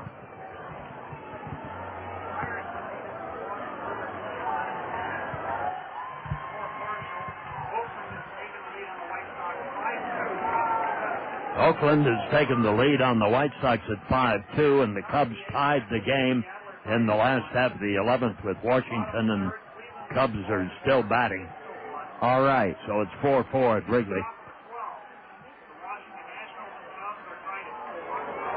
We're back. Well, we're not back to action yet. Charles Poe is now arguing with the base umpire, Grant Menke. So is Tom Bradley. Boy, it really helps to have two people, whether it be Bob and I, Julie and Bob, Julie and myself, to have that second set of eyes. Or Scott. But I just had no idea, Bob, that this was going to happen. The Kernels have tied it in the 8th inning, 6-6. Alexi Casilla, again, the center of it all, as he was getting huge leads off first. Scott Roy threw over there twice, and it looked like they had Alexi at least one of the two times, or perhaps might have had him. And Ken Joyce blew his top, and he's been ejected from this game. I'm sure Kenny is tuned in down in the clubhouse as he cools his heels. Here's a drive into left by Rodriguez, and on the run, it's caught in front of the track by Christian Snavely. Sean Rodriguez hit it hard, and racing to his right in left field to snare it was Snavely for the second out of the 8th inning. Tough break for Sean. He really hit it hard. Now everybody in the ballpark expects Alexi Casilla to try to swipe second base. That's because Michael Collins, with one hit today, comes on. We're in another nail-biter. 6-6, bottom of the 8th inning. The Kernels have 14 hits on this Sunday afternoon. Lansing has 11. The Kernels have made 3 errors. Ball one outside. That would have been a great pitch for Alexi to run on, but he didn't know that Corrente, the catcher, would have to backhand it. Michael Collins hit by a pitch and scored his last time up. He's 1 for 3 with a double. A throw to first, and Casilla's back safely. I wonder if Ken Joyce's argument is that his arguing should have been addressed by Grant Menke, the base umpire, and he was tossed by Victor Carapazza, the home plate umpire. That may have been what he was all in a huff about. A deep drive, hooking, foul, home run distance again. Man, you take the home run, the foul balls we've hit out of here and lay them across, and they've stretched to Lindale Mall today. Well, we could move the foul pole a little bit. Brother, if we hit some balls hard. 6-6 score, bottom of the 8th inning. Michael Collins, the cleanup batter, with a .335 average. Casilla is not running, and a foul into the net on a curve, and it's 1-2 to Michael Collins. Scott Roy has surrendered the tying run here in the bottom of the 8th inning. Casilla, the go-ahead run at first with 2 out, and Alexi's made no indication that he may be running. Collins chokes up on the bat, a throw to first, and Alexi just gets back. There's a right-hander in the Lansing bullpen, and I believe that is Jeremy Harper, who we have not seen. It is. He's 6'2", 190-pounder out of San Diego. There goes Alexi, and a ball low. The throw to second, not in time. It goes into center field. Alexi goes to third. He's there as a tying run with 2 out here in the bottom of the 8th inning. Stolen base number 20 for Casilla. Corrente's throw skipped underneath the glove of Eugenio Vélez. Went into center field. Throwing air on David Corrente. Corrente, the first error of the day for the Lugnuts. And now this crowd will erupt if Collins can bring Alexi home and put the Kernels ahead for the first time today. And he has a 2-2 count with 2 out and a 6-6 game. Ball 3, juts low, a slider from Scott Roy. Michael Collins with a base open, and Drew Toussaint on deck. Drew's 2 for 4 with a double and home run. Should get something good to hit. Line drive into center, but it's right at Huber Rodriguez to end the inning. I'll be darned. Michael Collins flies to center with the go-ahead run at third and 2 out. Great job by Scott Roy to prevent the Kernels from taking the lead. But the Kernels tie it. 1 run in the 8th inning on 2 base hits, 1 Lugnut error, their first of the day. And the Kernels leave the go-ahead run at third and have stranded 9 runners. This has been some ball game. Series finale with Lansing. We go to the top of the 9th, and we're tied at 6 here in the zone. At Zimmerman's, we believe that the voice of the customer speaks the loudest. Let's hear what our customers have to say. We chose Zimmerman because our family has been buying cars. I guess we're probably the 3rd generation to buy cars here at Zimmerman's. My family's bought 18 cars at Zimmerman's. 18. I ought to get a little bonus or something, wouldn't I? We build our reputation on one satisfied customer at a time. On behalf of everyone at Zimmerman's, I want to thank you for your business. You know those swoopy Italian supercars you always see in the movies? Or those hyper-expensive Autobahn burners that are always on car magazine covers? Have you ever met anybody who actually owns one? Of course not. Most people drive something a lot less exotic. But the funny thing about cars is, it doesn't matter what you drive. If you take care of it, it can be the best car in the world. So even if you don't drive a high-performance car, you should be buying a high-performance oil. Like new Mobil 1 Extended Performance. It's a new kind of lubricant with extra cleaning agents and 50% more Super Sin. Mobil 1 Extended Performance really does extend performance and provides powerful protection of critical engine parts for an incredible 15,000 miles, guaranteed. Okay, so maybe you aren't driving the world's most expensive car, but we'll guarantee you that for the next 15,000 miles, it might just be one of the world's best protected. Mobil 1 Extended Performance, the oil that's changing oil. With Bob Brooks alongside, I'm John Rogers. And Bob, we've had a couple of thrillers Thursday, Friday night. Last night the Kernels did everything but get the big hit, and I want you to take us through the ninth inning this afternoon. I'll make a deal. If we go to the 10th, I'll take the 10th. But, my friend, the ninth is yours. How come? Well, I just want to have you take it. Here is Thigpen looking at a strike over the outside corner after taking a first strike from the right-hander Ron Ray. Here's the pitch. Swing, and a miss. Got him with a fastball at 88 miles an hour, and Thigpen strikes out. That brings up Barrick Nielsen. He's grounded out twice, safe on an error, singled and scored a run. Yelena, Cordova, and Ray have worked for the Kernels. Line drive, Casilla spears it at second base. His second leaping catch in as many innings to rob Eric Nielsen of a base hit. He had to climb the ladder a little bit, but not like the other one where he really had to shoot it up there for a young man who has not been blessed with 6 foot in his life. There's a ball that's outside, ball 1 and no strikes. Casilla will attest to 5-9.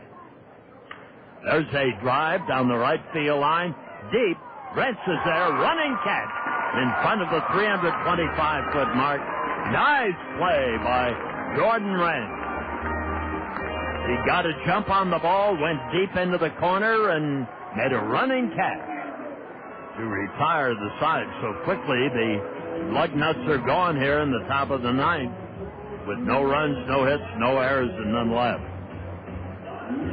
Now the Kernels and Lansing tied at 6-6, and the last half of the ninth will have Toussaint, Giannotti, and Madrigal as the batters. We'll be back with the story. You're listening to Kernel Baseball in the Zone. June is Perennial Gardening Month. Peck's Flower Shop and Garden Center are your perennial plant experts. Peck's offers a great selection and a great variety of quality perennials, ready for you to plant in your own garden. Buy 2 of Peck's hardy perennial plants and get 1 free of equal or lesser value. Choose from favorites including daylilies, coneflowers, daisies, and so many more.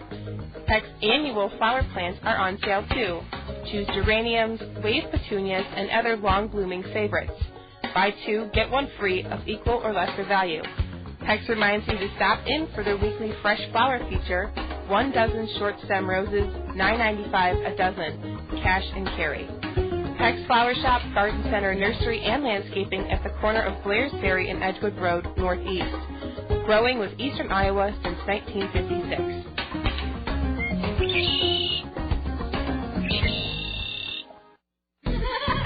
We're here with Ann, mother of triplets, who loves new Bullfrog Kids UV Defender Sunblock. I've tried others. Nothing touches Bullfrog for defending this trio from UVA and UVB rays. It goes on once and they're set for 8 hours. It's waterproof, too, so no chasing them around all day. Yeah, and it doesn't smell like baby stuff. It blocks the sun, not the fun. New Bullfrog Kids UV Defender Sunblock. Lotion, gel, or fast blast spray. It's the hardest working frog under the sun, Bullfrog. Drew Toussaint becomes the first Kernel batter against Harper, the new pitcher of the Lugnuts, and there is a ball that's low and inside.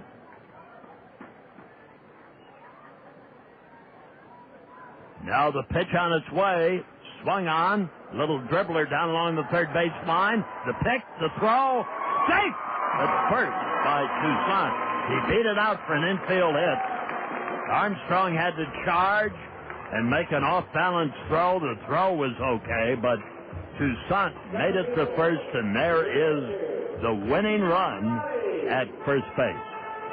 Harper has won 1 and lost 3. He's pitched 30 and a third innings, given up 30 hits. 14 runs, 13 of them earned, 3 home runs. He's hit 3 batters. He's walked 13 and struck out 35. Left-handed hitter Giannotti, the bunter par excellence. He's 4 out of 4 for the day. Throw over to first and the runner is back. And a balk has been called, so we won't have to worry about a bunt. Oh, boy, Bob, and a balk has been called, and here we go with another argument. Charles Poe. Here's Poe coming out. He and Tom Bradley are the acting skippers of this ball club since the ejection of Ken Joyce, and a balk, I didn't see it, but I very rarely see a balk, has been called on Jeremy Harper, who just entered this game, and he has his hands out in the prone position asking, what did I do? And, boy, the Kernels get a big break with an infield single by Toussaint and a balk on the right-hander Jeremy Harper. Well, maybe, Bob, just maybe, Bobby Magallanes will bunt the runner to third, but I think more likely with Giannotti being 4 for 4, he'll let Richard try to win it with a base hit, although the third baseman, Jason Armstrong, is still real shallow on the grass at third, expecting a possible bunt. And so is Hicks in at first. Now the stretch. The pitch. He was going to bunt, takes it inside for a ball. Harper argued on that balk call himself. He did not step off the rubber when he started to make his motion to the plate. And then instead of going towards the plate, he went to first. You've got to have your foot off the rubber for that. Stretch. Fake throw to second now. Runner's back. Kernels, Lugnuts tied at 6 after Cedar Rapids trailed 4-0 and then 5-1. The pitch, bunted, popped up, and caught. That is unbelievable. Giannotti pops to the catcher. Well, now we'll have to get a base hit from Madrigal or Renz, and that is so uncharacteristic of Richard Giannotti to not get a bunt down on the ground, and the catcher caught it about 10 feet up the first baseline in foul ground. David Corrente. It'll take a hit now from Madrigal or Renz if the Kernels are going to drive home Toussaint with the game-winning run. They're going to walk, I think, Madrigal. Madrigal will get a base on balls. Well, that'll put it flat up to Jordan Renz, who drew a bases-loaded walk earlier in this series in the 8th inning on Thursday night to help the Kernels win a game. Harper is a right-hander, 23 years old, a Blue Jay 14th round pick in 2003. He's from VMI, Virginia Military Academy. That pitch was good enough to hit. Ball 3 was almost strike 1 on the outside corner.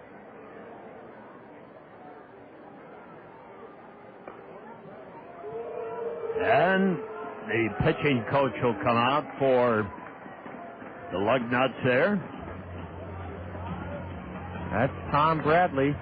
So we will have a high command conference. The infield is all gathered around out there in a 6-6 game.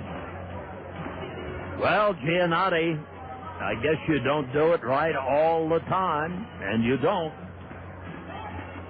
And he didn't. Well, hopefully either Jordan Renz or Tommy Duenas can pick the G-man up. Richard was 4 for 4 before that spot sacrifice attempt as he fouled out to the catcher. Now the umpire, Victor Carapaza, who's already not endeared himself to the Lansing Lugnuts, comes out to break up that summit on the hill. And they were going to take their full time on that conference, mainly to get them set for the double play attempt here to get them out of the last half of the ninth inning, still tied. Here is Jordan Renz. Stretch the pitch. Curve. Line drive. Armstrong catches it. 2 gone. Oh, hit it hard. Man, these runs have been hard to come by for the Kernels today. They have just had to scratch to get them. They can't get a bunch going. They get some hard-hit balls, but bingo. They're caught or excellent play is made on them, and here's Tommy Duenas. Great base running by Toussaint and Madrigal to not... It's a wonder that they didn't get picked off. Curveball is low and outside to Tommy. Hitting .204. Today he's had a single and a run scored. Hit into a double play. Filed out, flied out, and struck out. Harper at the belt to pitch. Swung on. A good fastball. 85 miles an hour, and Duenas couldn't catch up with it. Jeremy Harper, the pitcher for Lansing. Game is 6-6.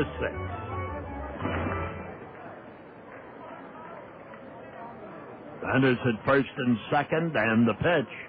Curve drops low and inside. In the slider that time. 2 balls and a strike. So for Tommy, he's ahead in the count. And we'll see if he can pick one out. Toussaint at second represents the winning run. The pitch. Swung. Ground ball. Center field. Base hit. Here comes Toussaint. Rodriguez picks. Here's the throw. Kernels win. Kernels win it on the single to center field. Toussaint scores, and that's the ball game as the Kernels win it 7-6. And they mob Tommy Duenas down at first base. Another celebration and a series win 3-1 for the Cedar Rapids Kernels. They needed a pick-me-up today, and the pick-me-up on this 3rd of June was Tommy Duenas, who singled hard on the ground, close to second base, into center field, and Toussaint, rounding third, scored as Rodriguez picked up the ball, and his throw to the plate was nowhere near the neighborhood or area code, and the Kernels win it on 7 runs, 16 hits and 3 errors, to 6 runs, 11 hits and 1 error. In a game, remember, the Kernels trailed 4-0 after an inning and 5-1 after 3 innings, and Lansing scored only a run after that, and the Kernels were able to plate 6 runs to win it 7-6.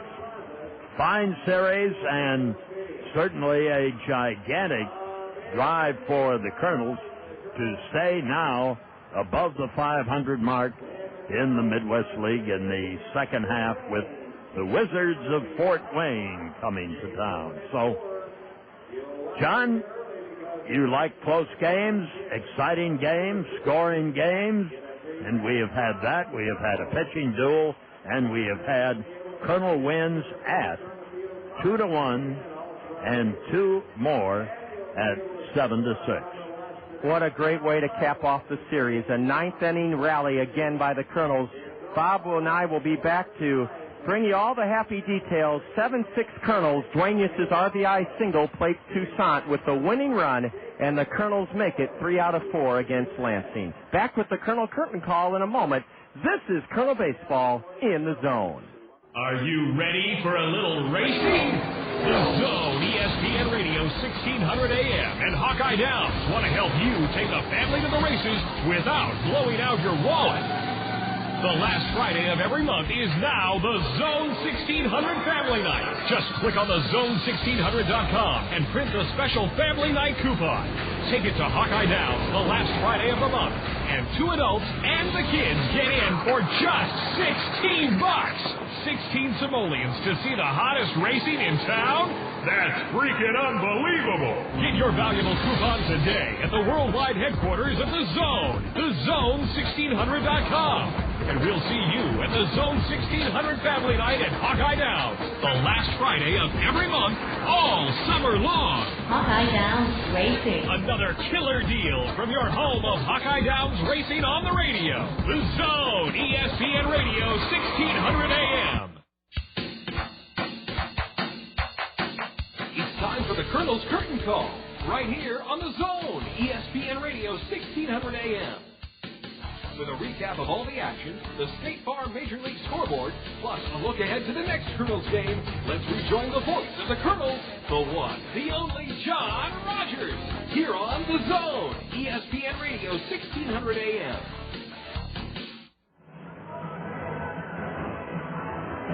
What a 4th of July weekend it's been against the Lansing Lugnuts. Tight games, all 4 of them, and the Kernels, who trailed 4-0 after one half ending this afternoon with Carl Jelena on the hill, never gave up and kept pecking away, wound up banging out 16 hits and overtook the Lansing Lugnuts in another thriller, 7-6. And Bob, I remember almost 3 hours ago, I was a pretty dejected fellow when Carl Jelena had to face 9 Lugnuts in the top of the first inning, and we fell behind 4-0, and it just goes to show you that this ball club on a second-half mission just wouldn't be buried today. Before 2,296, the Kernels on a hitter's day, because there were a total of 27 of them in the game, 16 by Cedar Rapids. They kept scratching and getting enough to stay close and then get it even and then win it to make their record 6 wins and 5 losses in the second half.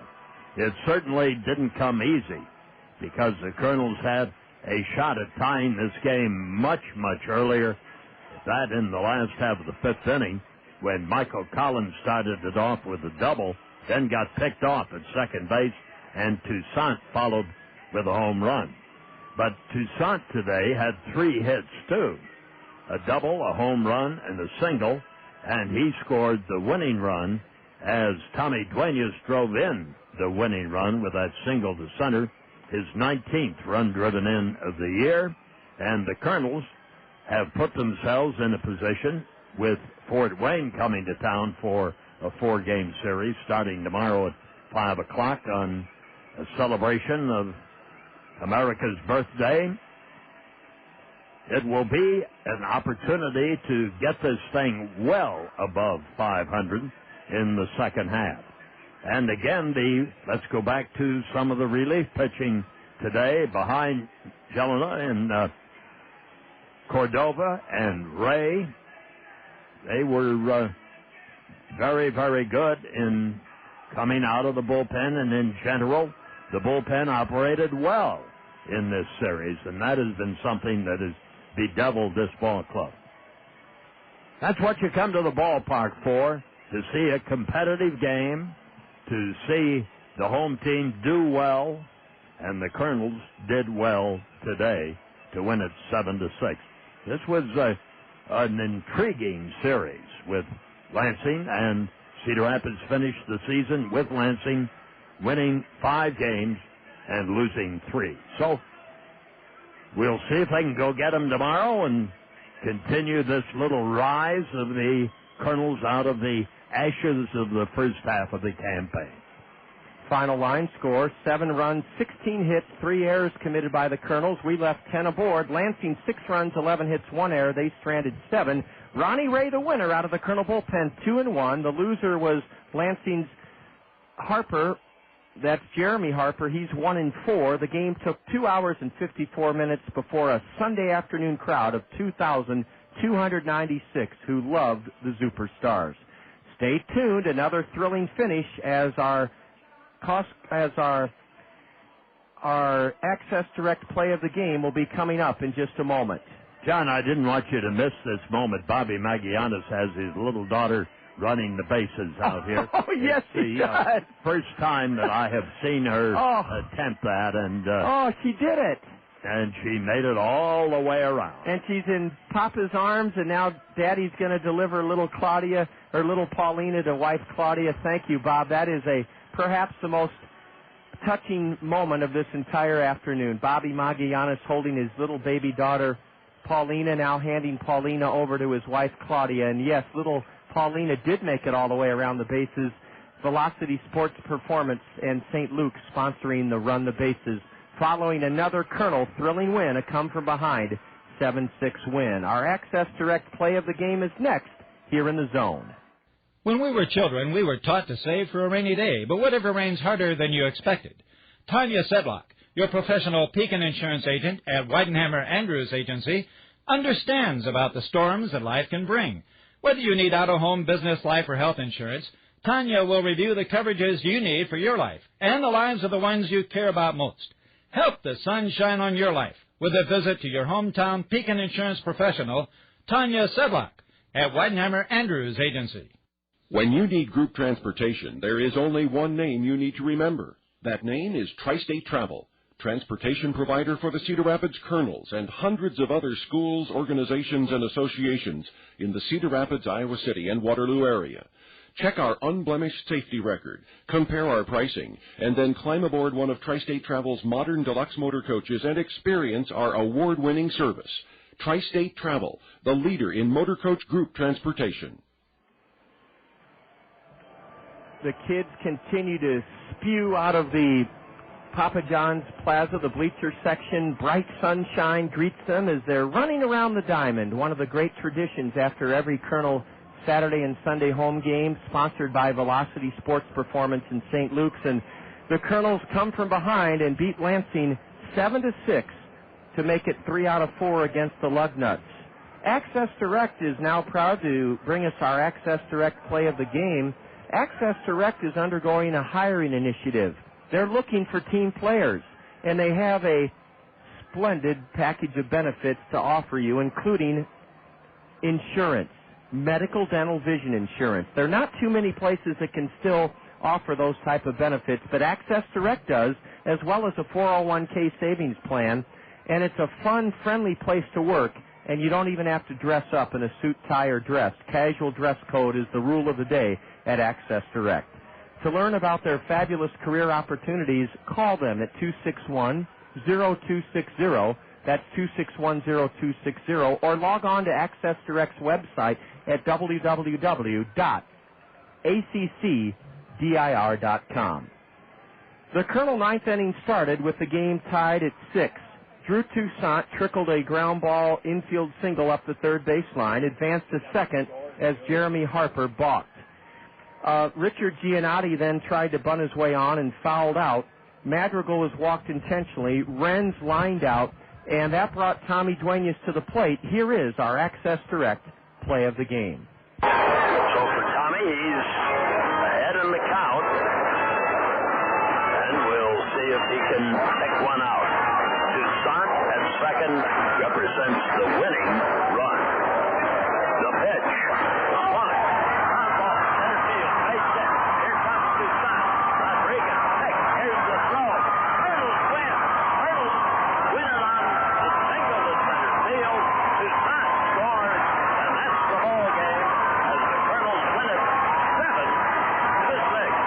On a 2-out RBI single bashed through the middle by Tommy Duenas.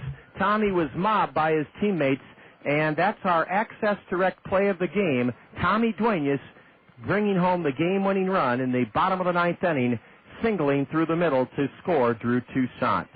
7-6 Kernels will wrap up this wonderful afternoon of baseball as Kernel broadcast assistant Julia Jansen will take a complete look at the State Farm Major League scoreboard next here in the Zone. It's summertime, summertime, summertime. Yes, it's summertime, when everybody wants to have fun.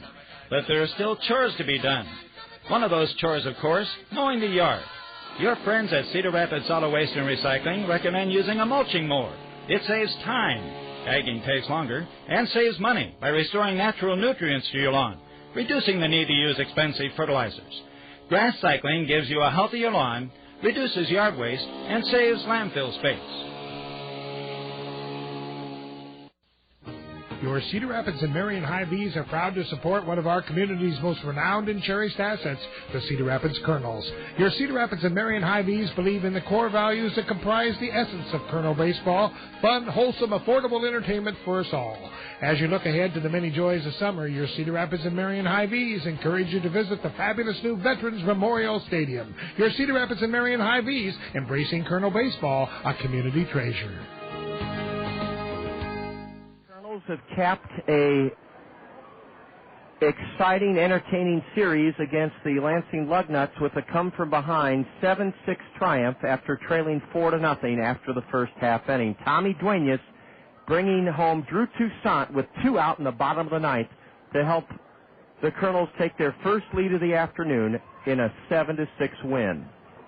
It has been a busy afternoon in the big leagues, and State Farm Insurance agents Gary Schubat, Lanny Peterson, Al Shetler, and Dale Thompson are proud to sponsor the State Farm Major League Scoreboard as the kids continue to enjoy running around the bases thanks to Velocity Sports Performance in St. Luke's.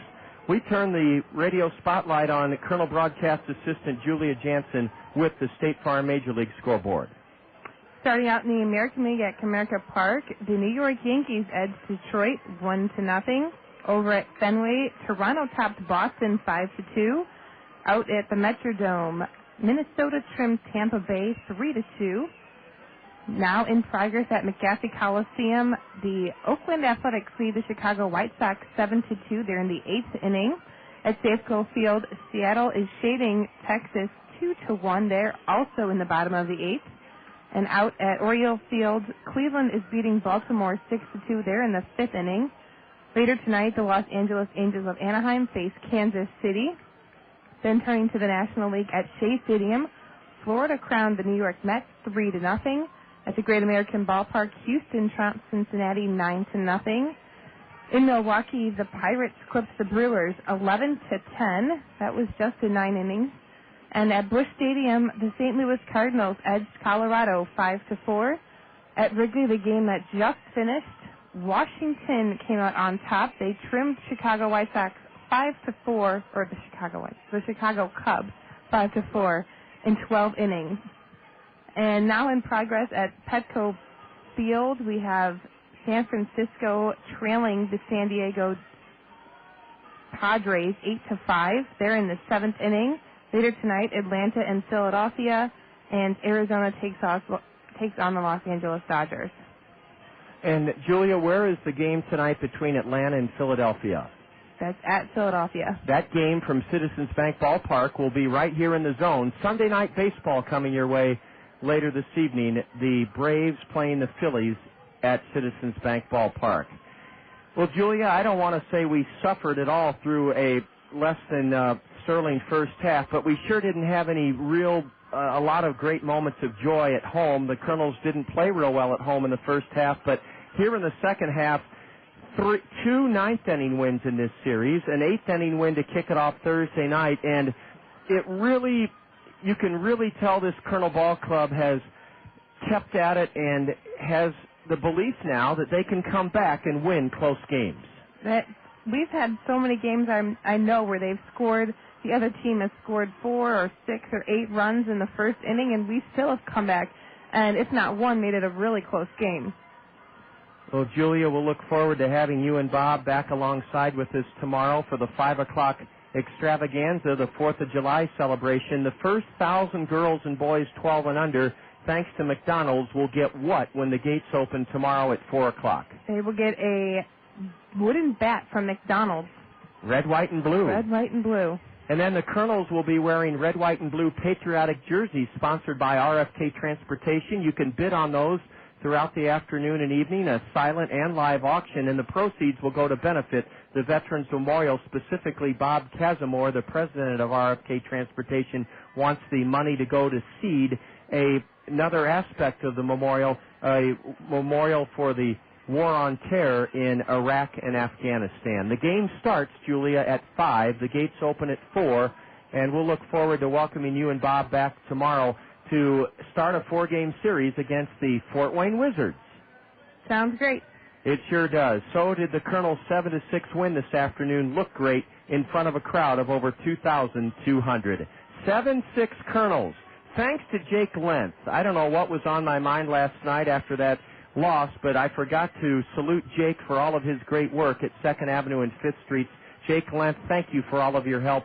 For Hall of Fame broadcaster Bob Brooks, Colonel Broadcast Assistant Julia Jansen, this is John Rogers looking forward to being with you again tomorrow afternoon to celebrate Independence Day with a bang here at the ballpark. 4:40 South Slope Communications Triple Play Show time. 5 o'clock first pitch. 7-6 Kernels. So long from Veterans Memorial Stadium. This has been Colonel Baseball in the Zone.